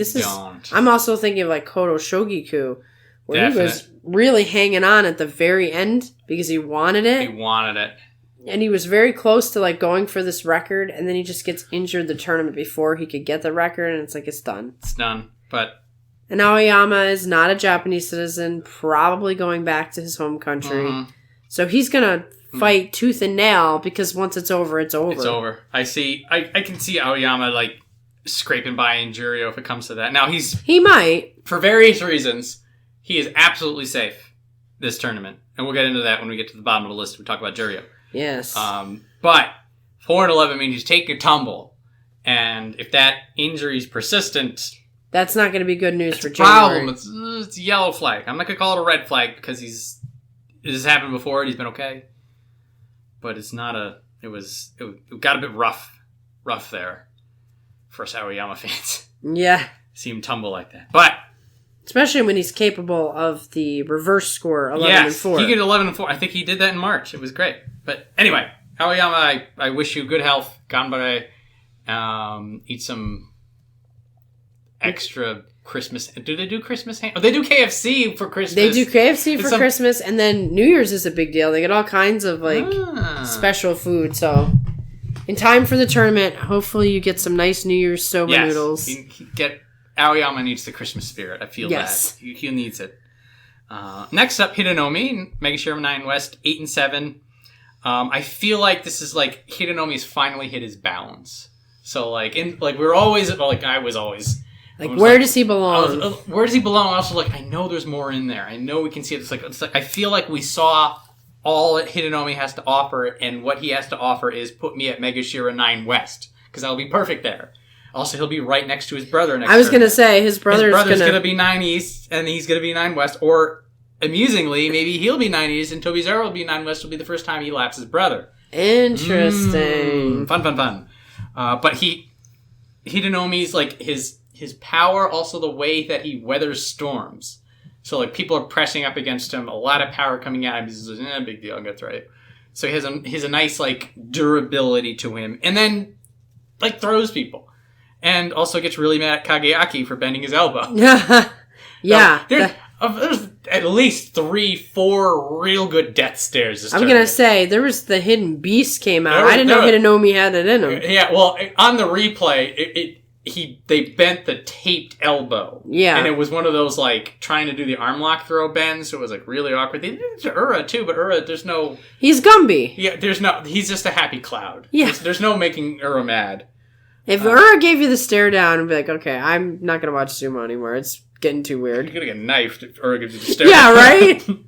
It's gonna be bad. But well done, Hidenoumi. I feel like this is it feels like he belongs. Yes, and he's found his spot. He's found his calling. He's fighting well. Who do you get a good win off of? Hokutofuji, that's right. That was a big win. Pretty good stuff. I knew there was someone. I was like, oh, well done. It was like a surprise. Good fighting. Kept him off balance. Well done. Good show, Hidenoumi. More, please. More. I like it. So next up, Chiyotairyu, Megashira 10 East are in the double digits. 6-9. I like Chiyotairyu. I like his ability to just knock people out over it when you're not looking.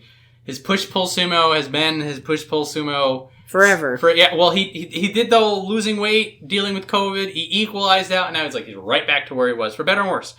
And so he did some silly sumo. This was Akira. One of the silliest things. This was comedy sumo. Peak comedy sumo. So Chiyotairyu decides in his fight with Aqua that he's not going to fight for real, and he henkas. Aqua, in his fight with Chiyotairyu, decides he's also not fighting for real, and they jump to the opposite sides. And they go from east-west to north-south. And then they both stare at each other in confusion. Aqua is faster on the reflexes and knocks Chiyotairyu out. Absolutely. If you told me they planned it, I would be beautiful. I would have expected it more if they planned it. It would be later on, we're just oh, no, we wanted to do this from the whole time. We just thought we'd get up there and make a joke. Yeah. That was bizarre. That's when I knew this was going to be one of those tournaments. This kind of tournament, this is the kind of thing that comes out of it. It's hysterics. Chiyotairyu very, very rarely hankas, too. It's not usually in his playbook. He's usually the victim of a hanka. Also, like, if he's doing desperation, he'll do a desperation slapdown. He won't Right, he won't engage. He'll just come back. Because they'll just expect him to go forward and he just reaches over. Right. But the concern for Chiyotairyu is if he loses a spring in his step. I didn't really see it this time, but there were a couple of times I'm like, hey, he could have won that. And he didn't. But 6 and 9, not have to worry about it yet. Just keep an eye if he's going on the warning list, I think. Warning list. If he starts losing any power in his Tachiai more than he already has, he's on the way out. Right, because there's not much more he can do. But in any case, thanks for the silly stuff, and also for knocking some of these people silly for us. Very good. So this will be quick. Asanoyama, Megashira 10 West, 0-0 and 15. I will see you in 2023. It's that long, huh? Well, it's a 1-year suspension, right? Uh-huh. It started in July. So July, September, November. So he's got 3 more months. He's gonna be mid-Juryo in January, out of Juryo in March, deeper out of Juryo in May. So he's gonna be near the bottom of Division 3. And that's crazy. So it will be July in mid-Makushita when he comes back. Wow. So even if he wins, like, every tournament... He will... So he would... It would be July, September, November. If he wins out Makushita twice and then wins out Juryo, we might see him in January of 2023. Wow. Let's just rip that Band-Aid right off. Well, that's what I'm saying. See, again, I will see you in 2023. It'll be January, it'll be March, maybe it'll be May. But... Good luck. Good luck, hey! We'll see you again. See you again. That's my optimism. We'll see you again. Yes. So somebody I hope we also see again. Kotonowaka, Megashira 11 East, 6 and 9. Did seem to be fighting injured. Half step behind. He needed a rebound, he didn't get it. I think a little bit of the Aoiyama in there too, that he's fighting. He's not fighting as well as he could have, but he just had to get in there. He did Henka. It was a failed Henka, and then he won properly. So we'll kind of cancel that one out. Cancel it out. For me, what was endemic is that he was a half step behind always. Like, just it felt like if that knee was better, he would be better. So the physical, the mental game, just not there. He fought Ura. He had Ura beat. Running him out, Ura does an absolutely out of his mind spin around and reversal. If it was anybody but Ura, it would not have worked. Right. So, great to see Kotonowaka has that skill, has that timing to outfox Ura, but then because he doesn't have the strength to push forward, to get Ura out, Ura's able to win. Right. And that was him in this tournament in a nutshell for me. It's a shame because he's young and he was supposed to be one of the next hopes. Some of these injuries, they're nagging. So if you never get a chance to either get the surgery or to heal, we're never going to see his potential. He needs that. Whatever he needs to get done to him, he needs to get it done. If he needs to go to Juryo to get this sorted out, Kotonowaka, please go to Juryo. I still want to see you. If you're back in January and everything's fine, I'm going to be great because I can see a 12-3 from him in 15, 16, wherever they dump him. Double-digit wins for him is going to be no problem. Yeah, see, that's what both Ura and Terunofuji had to do was they had to make the choice to take tournaments off, get the surgeries, wait to come back. Only Kotonowaka knows how bad the injury is. We don't know. But you're playing with fire. If you just keep fighting like this, you might shorten your career and you may never reach your potential. It's rough, but I will say 6 and 9, not bad. Much better than I thought, considering how he started off. Not bad for a bum knee. Yeah. Which for other people, we'll talk about 6 and 9 on a bum knee. I'll take it. Yeah, I'll take it. I know who you're talking about. All right. So next up, Terutsuyoshi, Megashira 11 West 7 and 8. If anybody on our list could personify the weirdness of this tournament, the the complete range of technique and not technique, of strength and weakness, of I know exactly what you're doing to what the hell are you doing. Terutsuyoshi had it all. So he has that. He fought Ishiura. Always fun to see the little guys fight. Oh, I love those. He does I've never seen a box lift. Yeah. But he's squatting, he grabs Ishiura's belt, and he just stands up and walks him out. It was very strange, because it must have felt weird for Ishiura to just kind of... Yeah, Ishiura didn't know what was going on. His arms were pinned. He's like, I'm just going to get carried out like a baby. Yeah. Like when Tochinoshin did it to Endo. I know! And Terutsuyoshi... He's a much smaller guy. He does it looks like Terutsuyoshi. Absolutely great. Then he, what did he do? Yeah, he decides to stand in front of Chiyonokuni, who slaps him 50 times before pushing him out. You don't get into that kind of battle with Chiyonokuni, for goodness sakes. I mean, you're going to get a concussion, a cauliflower ear, broken nose. That's not the way to fight Chiyonokuni. Yeah, he pulls versus Kaisei, which it's like he could have spun. Kaisei was not. We'll get to Kaisei, but it's just like, don't pull him. Don't give him the momentum to bowl you out. Oh, so 7 and 8.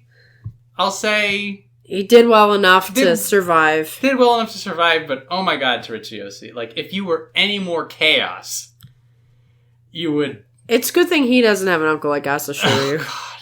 Because I feel like Terutsuyoshi puts that kind of pressure on himself without an uncle that's like Hoshoryu. Yeah. I have no read. Because it was like he does such good sumo, then he does such bad sumo, then I think he really, he's a guy whose sumo sense is all over the place. Yeah. He makes a lot of mistakes. Like, he goes for moves sometimes that just put him in an awkward position and then he's done for. So I don't know if he overthinks it. I don't know if he is impulsive. It's hard to tell when you're watching somebody, what's actually going on in their head, but he's either extremely impulsive or he's over-analytical. Well, 7 and 8 means he'll be around a little bit longer. Well done. And again, nice stuff when you had the stuff. Well, we'll figure. I'll be back to being confused and pleased by Terutsuyoshi in January. I do enjoy this note you have here. Terutsuyoshi is everywhere and he is nowhere. It is. You look at him one day you're just like, this is the guy who picked Asanoyama.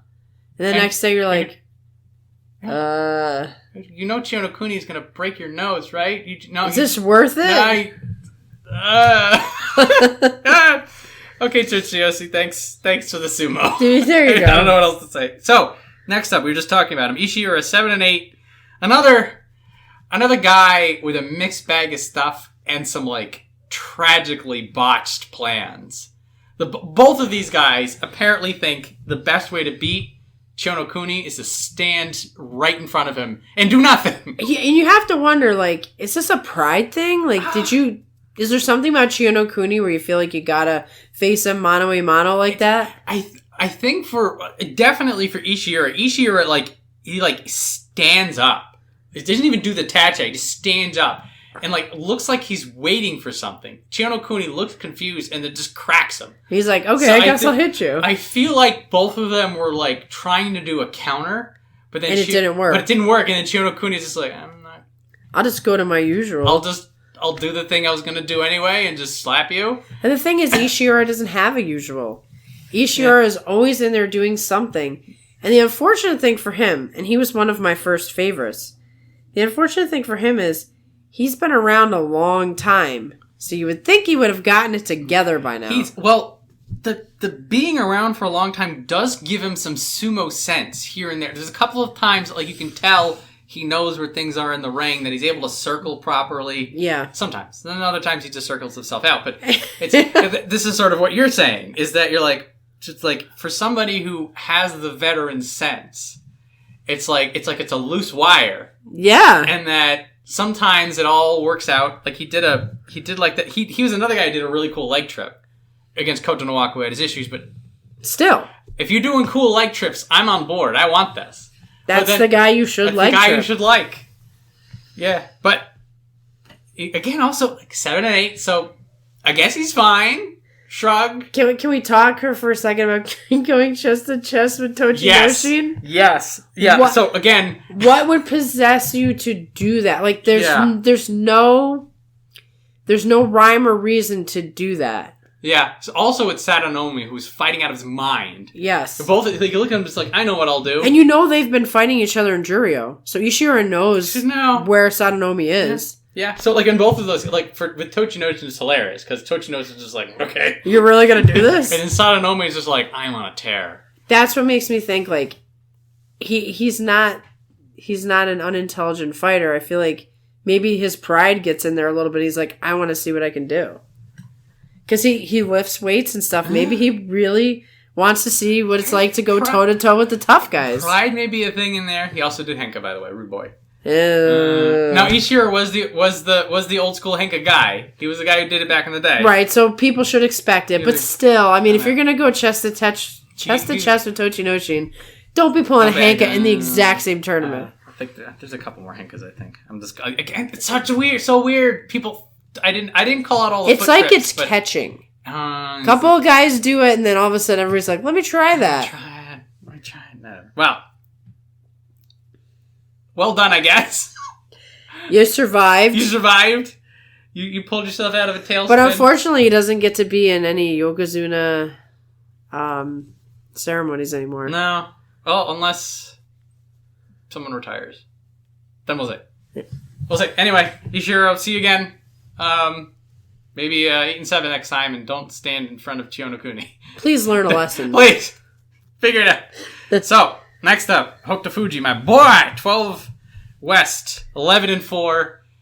Everything I hoped he would do, he did, except win the Yusho. But I always think that, and he never does it. And you did predict that he was going to have a great tournament because he's obviously a much better fighter than Maegashira 12 West. So he performed to your expectations. Yeah. They didn't give him a special prize, but I have a feeling that the special prize was the 11 and 4. So it's fine. Everything's fine. So back to silver belt. Which is, it's a good luck for him, but there was that sort of back to basics. He's doing belt stuff. Now, there was a dabbling in belt stuff earlier on, that he would get a belt here and there.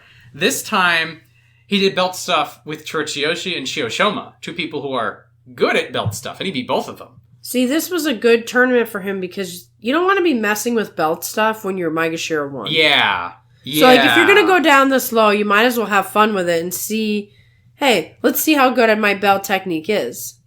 So, this was very good for him because he might get a little bit more confidence when he goes back up to try it with some of the bigger guys. Yeah, it's always good to see.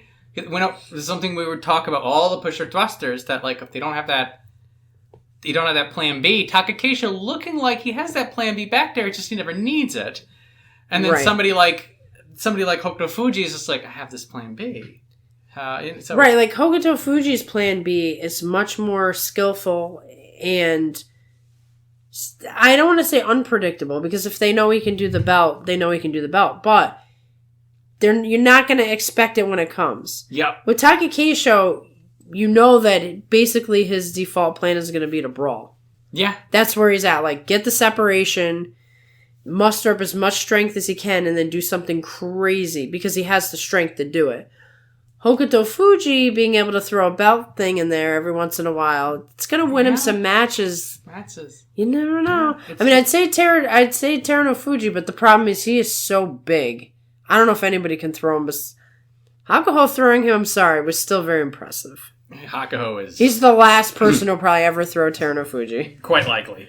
Until Hokutofuji gets it now. Hey, it's got to happen someday. Somebody will get him. Or I really want to see somebody throw Terunofuji that isn't Hakuho, but that's aside. Kataskasi's going to happen. Anyway, well done. My Hokutofuji, very well done. We're going to have a nice January with him. Nice January with him. Showing signs that there's something new. And then he's not too beat up. He's not too beat up. Had a good rest. Everything nice. Everything as hoped for. And he beat Abi. That's a big deal. As one of the few people with experience with Abi, yes, he knew how to fight him, which no one else did. Right. There's a couple of guys who knew, and one of them was Takakeisho, and he lost.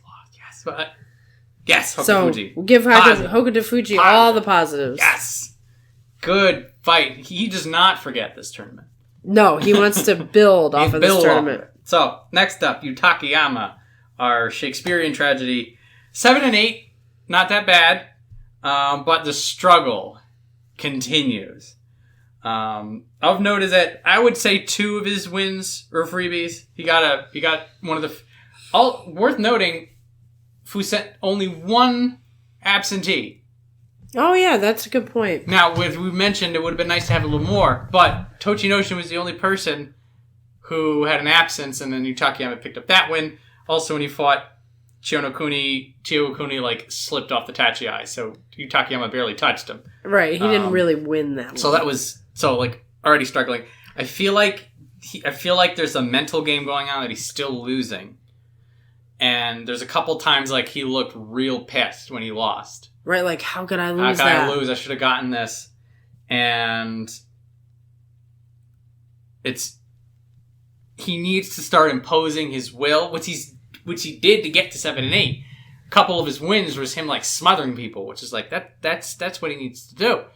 And then like the rest of the fights are him just not getting it together, getting outworked, which is also it's weird for somebody who's so strong and so aggressive to get outworked. But that's Takayama's problem, is that he, for some reason, it never manifests. Right, you don't know if it's the injury. It can't be just the injury. It has to be like some sort of confidence problem. It's a mental game. Like there's obviously the physical aspect. There's the shoulders. There's the elbow. Every part of him is hurt. Every part of him is hurt.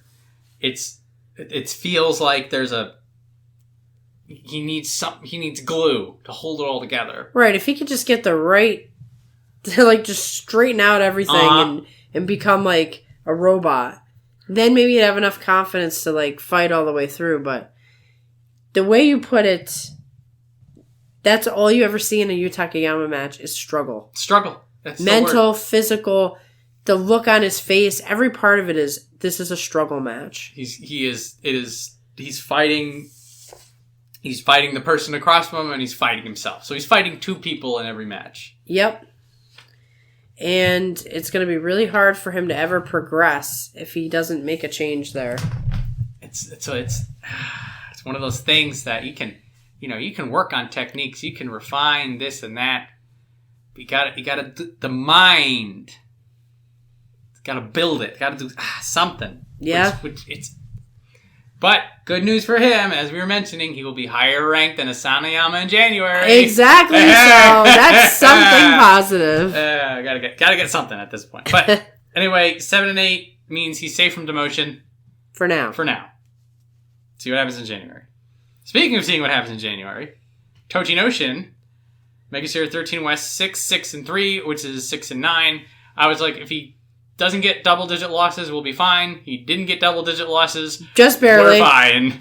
By 1, I was, when he was injured at the beginning, because he was out for the first 4 days, it was like, uh-oh. Yeah, like, how are you going to recover from this? Did not do bad 6 and 5 from things that he fought, and very likely 6 and 5 with busted everything. And there were a couple of matches that, like, particularly ones that he fell off the dohyo, that, like, he was on his knees, like, like I cannot get up anymore. That was like your grandpa helped you move the piano, like, old creaky body.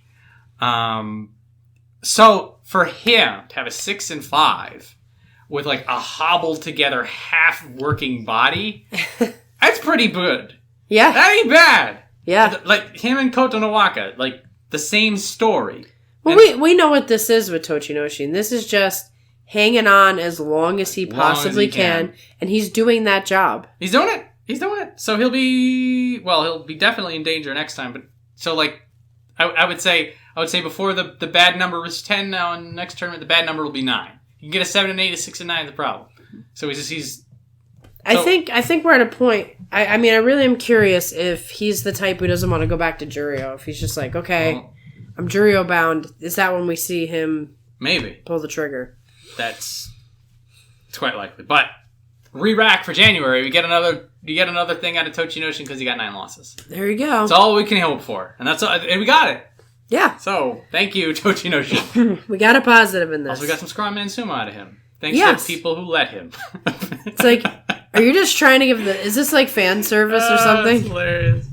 Anyway, so, next up, Kageyaki, Mega Zero 14 East, 5 and 10, pulled himself out of a complete disaster. He had a new gold belt. I was like, ooh, he's turning things around. No, he's not. He ain't turning nothing. So there was one time that he did something that was like, ooh. So fighting, struggling Takayama, gets him on the belt. So again, I was talking about the plan B with Hokutofuji, that if you're a pusher thruster like Kageyaki, like all of them, if you can throw a belt work in there, not only is that going to allow you to react, but if people are just narrowed in, focused on your pushing and thrusting, and you can grab them out, you're gonna have everyone guessing. It's the secret trick. Now, it's always a lot easier said than done, because if you're specializing in pushing and thrusting, you've got to lean into it. Right. No pun intended. Because you've got to make sure that wins, because as soon as somebody gets inside, you lose. Right. You've given them the territory. To give them the territory. So, like, when I saw that, I was like, ooh, Kageyaki's working on this. And then everything else he did was everything else he always does. Good focus. If he gets you off the block, he's pretty good. Terrible at reacting. Little defense. It's very strange because he's a tall guy, and you see him almost like stooping to other people's level. Uh-huh. So, like, especially the short guys, he's like hunched over trying to play their game. Like, he just looks awkward in the ring. Like, he doesn't know how to find himself in there. It isn't. So like, he doesn't know what to do with sumo anymore. The fact that he won the last 2 days kept him in the top division, I think. You think so? So the double-digit losses might knock him down, but we'll talk about that as to why that's probably not the case. I think if Kaisei got an 8 and 7, that might have been that would have been a problem. That would have been his death knell. So some of that was him getting a 5 and 10 and not a 4 and 11. Some of it was Kaisei getting handed Endo on the last day. You didn't like that. I actually looked into it. I'll get into this when I go into Kaisei, but basically it was fair if you know what they were doing. Okay. I'm interested to hear. And I'll go into it. But anyway, so Kageyaki, you've got to get it together. Because he's that special something inside that we saw in the gold belt, but then the gold belt was just a belt. He's just sort of fading away. Like you said, he doesn't know what to do. Yeah. Even Kotoeko, they're lost. They're lost. And so Kotoeko at least seems to have that he has a plan of some sort. He has a plan. He has a heart. Well, not to say that Kageyaki doesn't, but like he shows the struggle. We see it. Kageyaki shows confusion. It's all confusion, but like it feels like it's one of those things that like we're gonna like January. He's just gonna turn it around and get double-digit wins. He's gonna be fighting out of his mind. Like it feels like it is that weird. Things are being worked on, but we can see none of it. Exactly. The puzzle pieces are all face down. All we see is the end result, which is not a good one. Yeah. So, Kageyaki, whatever you're doing or not doing, do it or don't do it more, so we can figure this out together.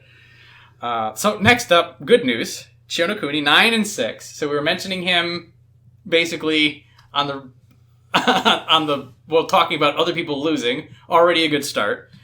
Feel like he's not at 100%, but what was two things nice. One, he had enough power so that even if it wasn't all the power, it was enough. It was enough. Power. Two, he had some great timing. Now, this is something that he might have always been there. Maybe something I didn't really notice because he's always just like in a beating ball, people up. There were a couple of times that he didn't win on the Tsupari, but he won on good, like, on movement and timing. So, like, when he was fighting Kageyaki all the way in the beginning, first match, there's like a standoff because both of them are doing the pushing, thrusting thing. Kageyaki is a little further, like, taller, longer reach, so he's able to keep him away. He times getting inside Kageyaki, grabs him by the back of the neck, and throws him down. Blink and you miss it. Yeah. And again, not just grabbing somebody, pulling them down. Grabbing Kageyaki, tall, large guy, by the neck and saying, eat the dirt. Like your Ishiura or something. It's just, whoosh. So, really cool. And I think that the 9 and 6 is going to get him to brush elbows with the competition. Now, Chiyonokuni and Daieisho are very similar in the please don't be too injured category. Yes, Chiyonokuni a little bit more than Daieisho. I wouldn't say Daieisho is better at managing the injuries, but he's less injured. Yeah, and part of that is Daieisho does the pushing and thrusting, but like Chiyonokuni, he just takes it up a notch. Like, it just feels like more than pushing and thrusting. It feels like if you had closed fists and you were watching somebody brawl out in the street. So he gets injuries all over the place. Yeah. Daieisho has not a single finger that isn't broken. They're all taped up. He's got the V's on his hand. Chiyonokuni's got, like, elbows and ankles and knees. And I mean, he's just a brawler. What can I say? I would like to see some matches with Terunofuji, who was still alive and coaching when Chiyonokuni came up. And I wonder if that's where he gets the spirit of sumo from. Like, if he's got this sort of, like, will to keep the Chiyo name going. Because Terunofuji was he was a muscular guy, not a large guy. And he was one of the best fighters ever. So Chiyonokuni does remind me a little bit of the physicality, but I'd like to actually see more of his matches to see if he's channeling his late Oyakata. Something to do when the sumo drought hits us. Yeah, that drought's a rough one. Well, do a little bit of talking points on 9 that. and 6 is... I was hoping for the 8 and 7. I was just hoping he'd tread water. He did better. He did better. Exceeded expectations. Even not at full strength. And again, that's the thing. If you can adapt to that not at full strength, if you can still fight it like Takakeisho did marvelously, like, that is as much a key to success as just right. You getting may not in fights. Right. You might not have a long career, but you might get wins in the moment. Exactly. And sometimes those add up. Those add up a lot. Yeah. So, well done, Chiyonokuni. On to another Chiyo, Chiyomaru, 15 East, 8 and 7. Chiyomaru just living his best life. What could he say? Lime green belt. Love that lime green belt. Great smile. Seems to have good... For being a large guy, has pretty good footwork. Yeah, he's nimble. And so he's not as fast. And some of his matches were kind of snoozers. But that's usually because he's a slower guy paired up with another slower guy. Right, you're going to have... So it's just going to be okay, whatever. Tortoise versus tortoise. Tortoise versus tortoise. I feel the 8 and 7. I feel like he's going to be in double-digit top division. Like, this is just his home now. And glad to see it's going to be his home for a little bit longer. And I was a little worried with it being down that low that it wasn't going to be long before he'd be in Juryo again. Yeah, so I'm not worried about him, but at the same time, it's one of those things that it just takes one bad outing. And then you're back in Juryo again. But he's fun to watch. He'll get a couple of surprise wins. He took a win off of Ura, apparently. So, I mean, that's the kind of thing, and this is more of like the veterans type. Exactly. The veterans are always sort of there to be in your way. Mm-hmm. You're not going to get an easy route with them around, especially because sumo is going to change so much that the era of the Chiyomarus and the Chiyotairyus is going to be over soon. Mm-hmm. Once they're gone, and it's going to be a new crop of just the young, small dudes, and, it's just going to be different. So it's good to have him around to show, like, this is big man sumo. This is what, they've all gone through, presumably, very different training regimens in the newer crop. Because there's been a lot of changes and such. So it's good to see him hanging in there. Keep on keeping on. Being inspiration for the young guys. Well, next up. Oh boy. Megashare 15 West, 12 and 3. Abi. Now, we were all wondering how it'd be. You were like, oh, he kicked ass in Makushita. We're like, of course he did. And then he's like, he did well in Juryo, smacked people around in Juryo. And we're like, of course he did. It's like, welcome to the big leagues. What you gonna do?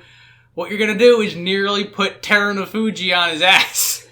Let me just say. This close. I'm not surprised. This was not a surprise for me. I would have been more surprised if he came back and completely floundered. And it's just because he had all this momentum coming in.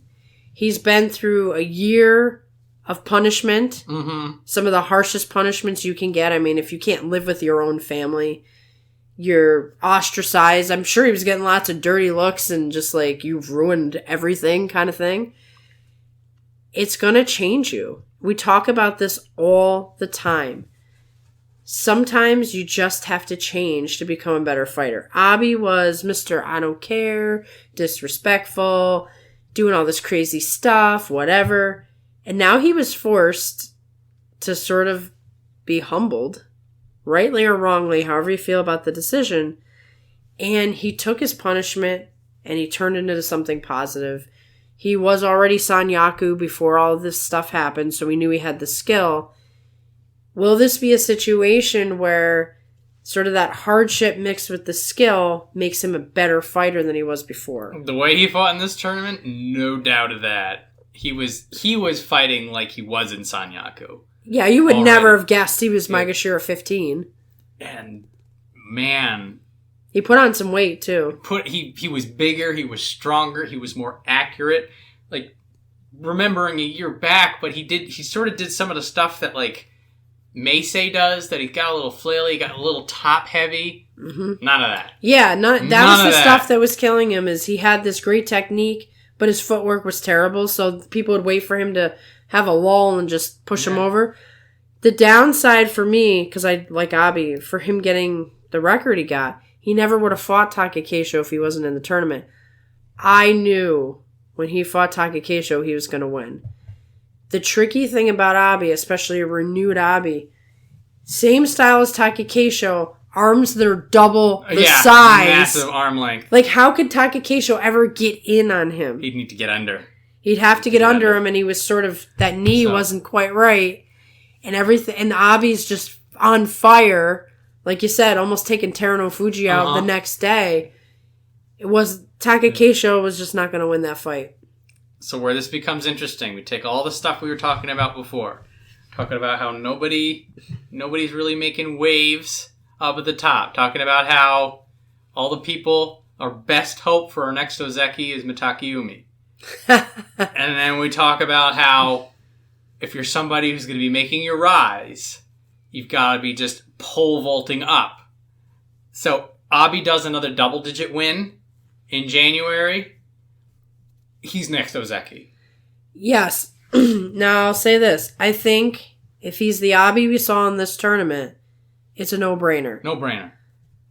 But we do remember the old Abi, and the old Abi had a tendency to have great tournaments followed by a horrible tournament. This is why we see the 12-3 Abi and are like, oh, you're back. And now, like, in January, it could be like, are you back? Or are you back? Exactly. January is going to be everything we're going to want to know about Abi. Yes. It's his tournament. Like, his tournament to lose, if you want to say it in a weird way like that. I mean, let's think about Terunofuji for a second. I have no doubt that he's the strongest guy in sumo.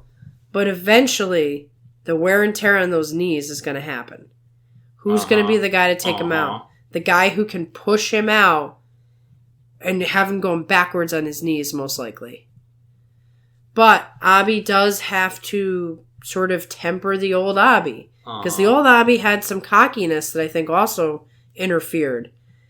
He seems like a new guy. He says he's a new guy. I want to believe he's a new guy. I want to see great things. So I'm going to stick on the positive train and say, this is our next great hope until he disappoints me. January. Win, lose, draw, whatever. By the way, also, 12-3 is going to be, what would you say, make sure 8? Yeah. Yeah, he probably will take Kotoeko's spot. There he is. Oh, they may trade places, actually. Look at it. They have mirror records. They might trade places. That would be interesting. Keep an eye on that. I'll have to remember. Anyway, Abi, welcome back. Good to see that you are absolutely devastating. Devastating his enemies. Good.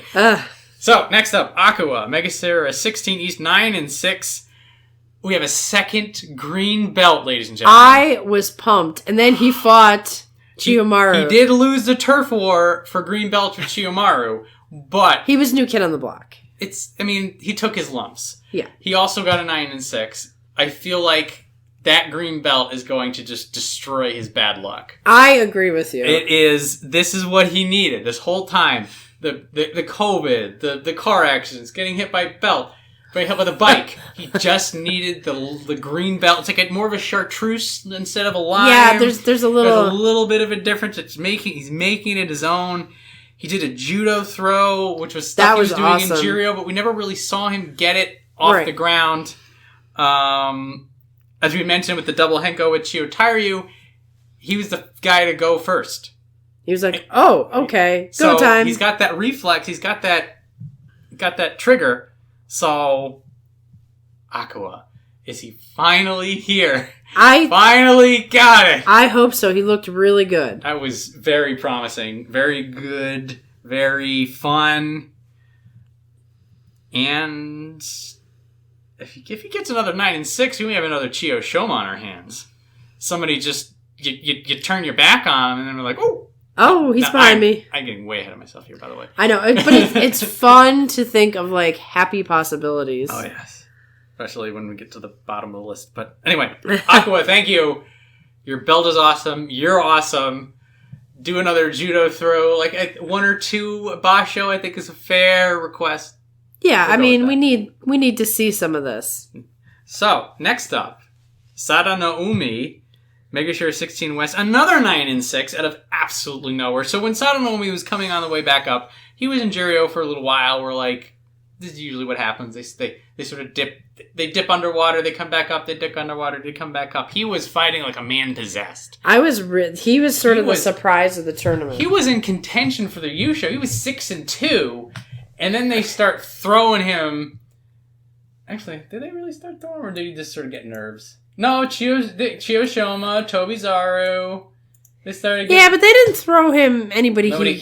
Nobody too crazy. You're right, but he unfortunately was one of the guys who had to deal with the fact that Abi was not properly ranked for his skill. There's a lot of people. Yeah, it's fine, but I am.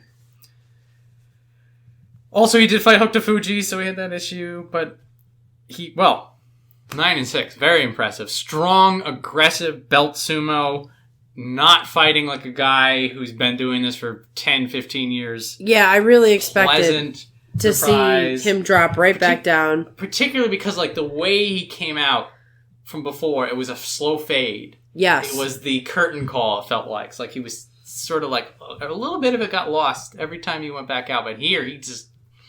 Him and Aqua, they're a perfect pair because we looked at both of them and we were just like, oh! Yeah. We got them, guys! We got some fight! It's going to make the sort of the lower middle section interesting. Yeah, because these two guys, if they keep fighting the way they're fighting, it's like I said with Aqua, we got another guy who's going to be making a run for it, and all of a sudden we've got Aqua, Sadanoumi, Okinoumi, Tamawashi, holding the fort down. Just looking at like all these newcomers, like, oh, look at Kotonowaka, isn't he adorable? Slap. Right. Kotonowaka. Really going to have to teach these youngins how to dig deep if you really want to make it to the top. I really hope we never get to a place where the Yokozuna or the Ozekis are the ones that were just good enough. Like, all the way across. That would be rough. Like... Once we lose this generation, the Sadanoumis and stuff like that, it's going to look different. It'll be different, yeah. But keep in mind is that, the Takakeishos, the Hoshoryus, they'll become the veterans. Yes. Hopefully there's enough of those guys that will just hold down the fort for the next crop coming up. And who knows? The next crop after that, there might be a Hakuho in there. Yeah, there is a... Who's his face? Hokuseiho, who unfortunately injured out, but Hokuseiho is one of Hakuho, or not Hakuho anymore, Magaki Oyakata's proteges. But, so, like, this is a guy, we're going to give him a couple years. But anyway, we're not talking about a couple years. We're talking about now. We're talking about Sadanoumi kicking ass. I love it. And now we're going to no longer be talking about kicking ass. Now we have to do a downer. Alright, so Kaisei, Megashira 17, he's 7-8. I am going to be honest with you, I did not expect a 7-7 going into the last day. Neither did I. So, I will go on to my... At first, I'm like, oh, you gave him Endo, you bastards. I got all mad. So, they like their Darwin matches. Yes. The 7s and 7s, they pit the 7s and 7s against each other. So, they had 7-7 Daieisho, and they had 7-7 Wakatakakage. Both of them had already fought each other. Wakatakakage Henken. So what they need to do is you need to find another 7-7 and pit them against them. So they put Daieisho against Ishiura, which makes sense because Ishiura was the highest person with a 7-7. And then they go to Wakatakakage, and they're like, well, we can't do it against Ishiura, so who's the next one? They go to Tobizaru, which makes sense because Tobizaru is the next one down. And so now you're coming to Endo, who's also a 7-7, and they're like, well, the only other 7-7 on the board is Kaisei. So he just got some bad luck. Bad luck. Or good luck to the point that you got to 7-7 and didn't Makakoshi out prior. Yes. But, unfortunately, it's going to be hard to see him surviving the cut. But we're going to talk about Juryo very shortly and about how he may actually make it. He may. Slim chance. What I will also say is that he did fight like a guy who wanted to stay. He did not accept his fate. Right. There were a couple of matches he had to drive. Now, it was still Kaisei is Kaisei, and that he was he was like a slow wave crashing onto the beach. But there was a couple of fights that there's desperation in there. There's a bit of a go. Like, I want to stay here. I want to stay here. So, I mean, at least good to know that he brought it to the last day. I feel like, for me personally, as a Kaisei fan, knowing that he fought to the bitter end, that's going to be something I hold on to. But it's quite likely he will be in Juryo. But hey, that just means that maybe we'll get Kaisei in March. Right. Maybe he might need some time in Juryo to work things out, and he could ping pong a little bit. So it could be Tokoshoryu. He's up and down, up and down. We'll see. Anyway, Kaisei 7-8, not bad. May not be good enough. Well, the guy under him might have made it easy for them. So Shohozan, our last person, Megashira 17 West, 4-11. So we're talking a lot about veterans who are fighting well out of their age bracket. Tamawashi, Immortal, Okinoumi fighting incredibly well, incredibly high. Shohozan fought his age. Yes. And I think you're the one who said this will probably be the last time we see him. And so I felt like I was prepared for this a little bit. There was a bit of a gut punch when you saw him getting, beaten at his own game. Yes, it wasn't the same. And, particularly when he fought Shionokuni, and the both of them got into a scrap, and in the back of your mind, you're just falling right into his game plan, and then Shionokuni's just, outworking him and, headbutting him and crap. Just no, you have to say, you knew that was going to be an awesome match. It was a great match. I loved it. It was, but in the back of your mind, you're like, Shohozan 3 years ago would have won that match. Would have put the pain on this young whippersnapper. But this is sumo. This is sumo. This is the cycle of life. Eventually, even the greats, Hakuho, they run out of steam. Yep. But good to see Shohozan again. I'm pretty sure for him personally, having this last match in the top division, in the home crowd, had a couple of really good matches. He just manhandled Kotoeko. What match was it where he was busted wide open? Was that on the last day? Might have been the last day. I think it was against it was Shimanoumi. Blood everywhere. All over Shimanoumi. All over Shohozan. Right. That was a way to end. That was the legacy of Shohozan. Yeah. Bloody, brutal matches. But the funny thing is, I forget where it was in the live sumo, where they showed Shohozan with a big smile on his face and then the frown. The story of Shohozan is he always has this mean face in the audience, or when he's about to fight. And one of the interviewers interviewed him one time, and they're like, everybody thinks you're mean. And he just starts smiling. He's like, really? They think I'm mean? I'm not mean. But it's just to watch him before a fight, you would think, whoa, that dude, you don't want to mess with that dude. So, if that was our last time seeing him, it was great. He was always one of my favorites. It was sad when he went to Juryo. I actually didn't expect it one last time. It was great to see him back just for this last time. It feels like the next time we do see him in the top division, it will be in a blue track jacket. Yes, I would be shocked. Though, I'll say that Ikiyoi lasted way longer than he should have. Yeah, oh boy. So you just never know. You never know. But, Shohozan, thanks for the memories. Thanks for fun. Thanks for everything. It's been a good run. But what a good guy. By the way, do feel free to prove us wrong and come back in March. Just Hey, we'll take it. Hey, I love being wrong sometimes. So, that's the list. We'll go into special prizes. Fighting Spirit, the Kanto show, went to Abi, as we mentioned. Also Takanosho, which I think we also mentioned. He got it on the last day. Got it on the last day. It was conditional. Yes. He had to win his last match, which was... Abi. Oh, that's right.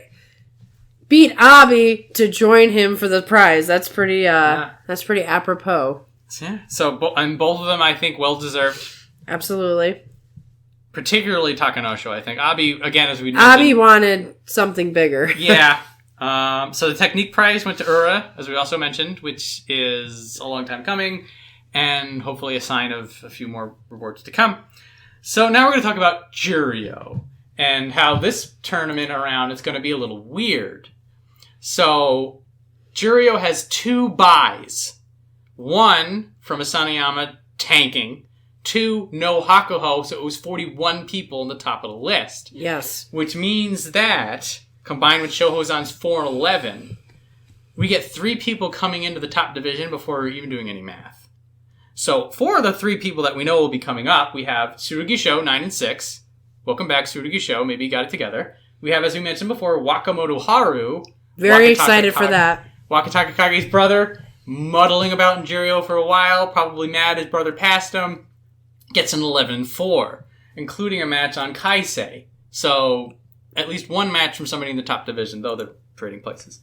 From there, our third person is going to be Ichi Yamamoto, our friend who injured out tragically. 13-2, he got the Yusho. So, hopefully, his injury situation is taken care of. Yes.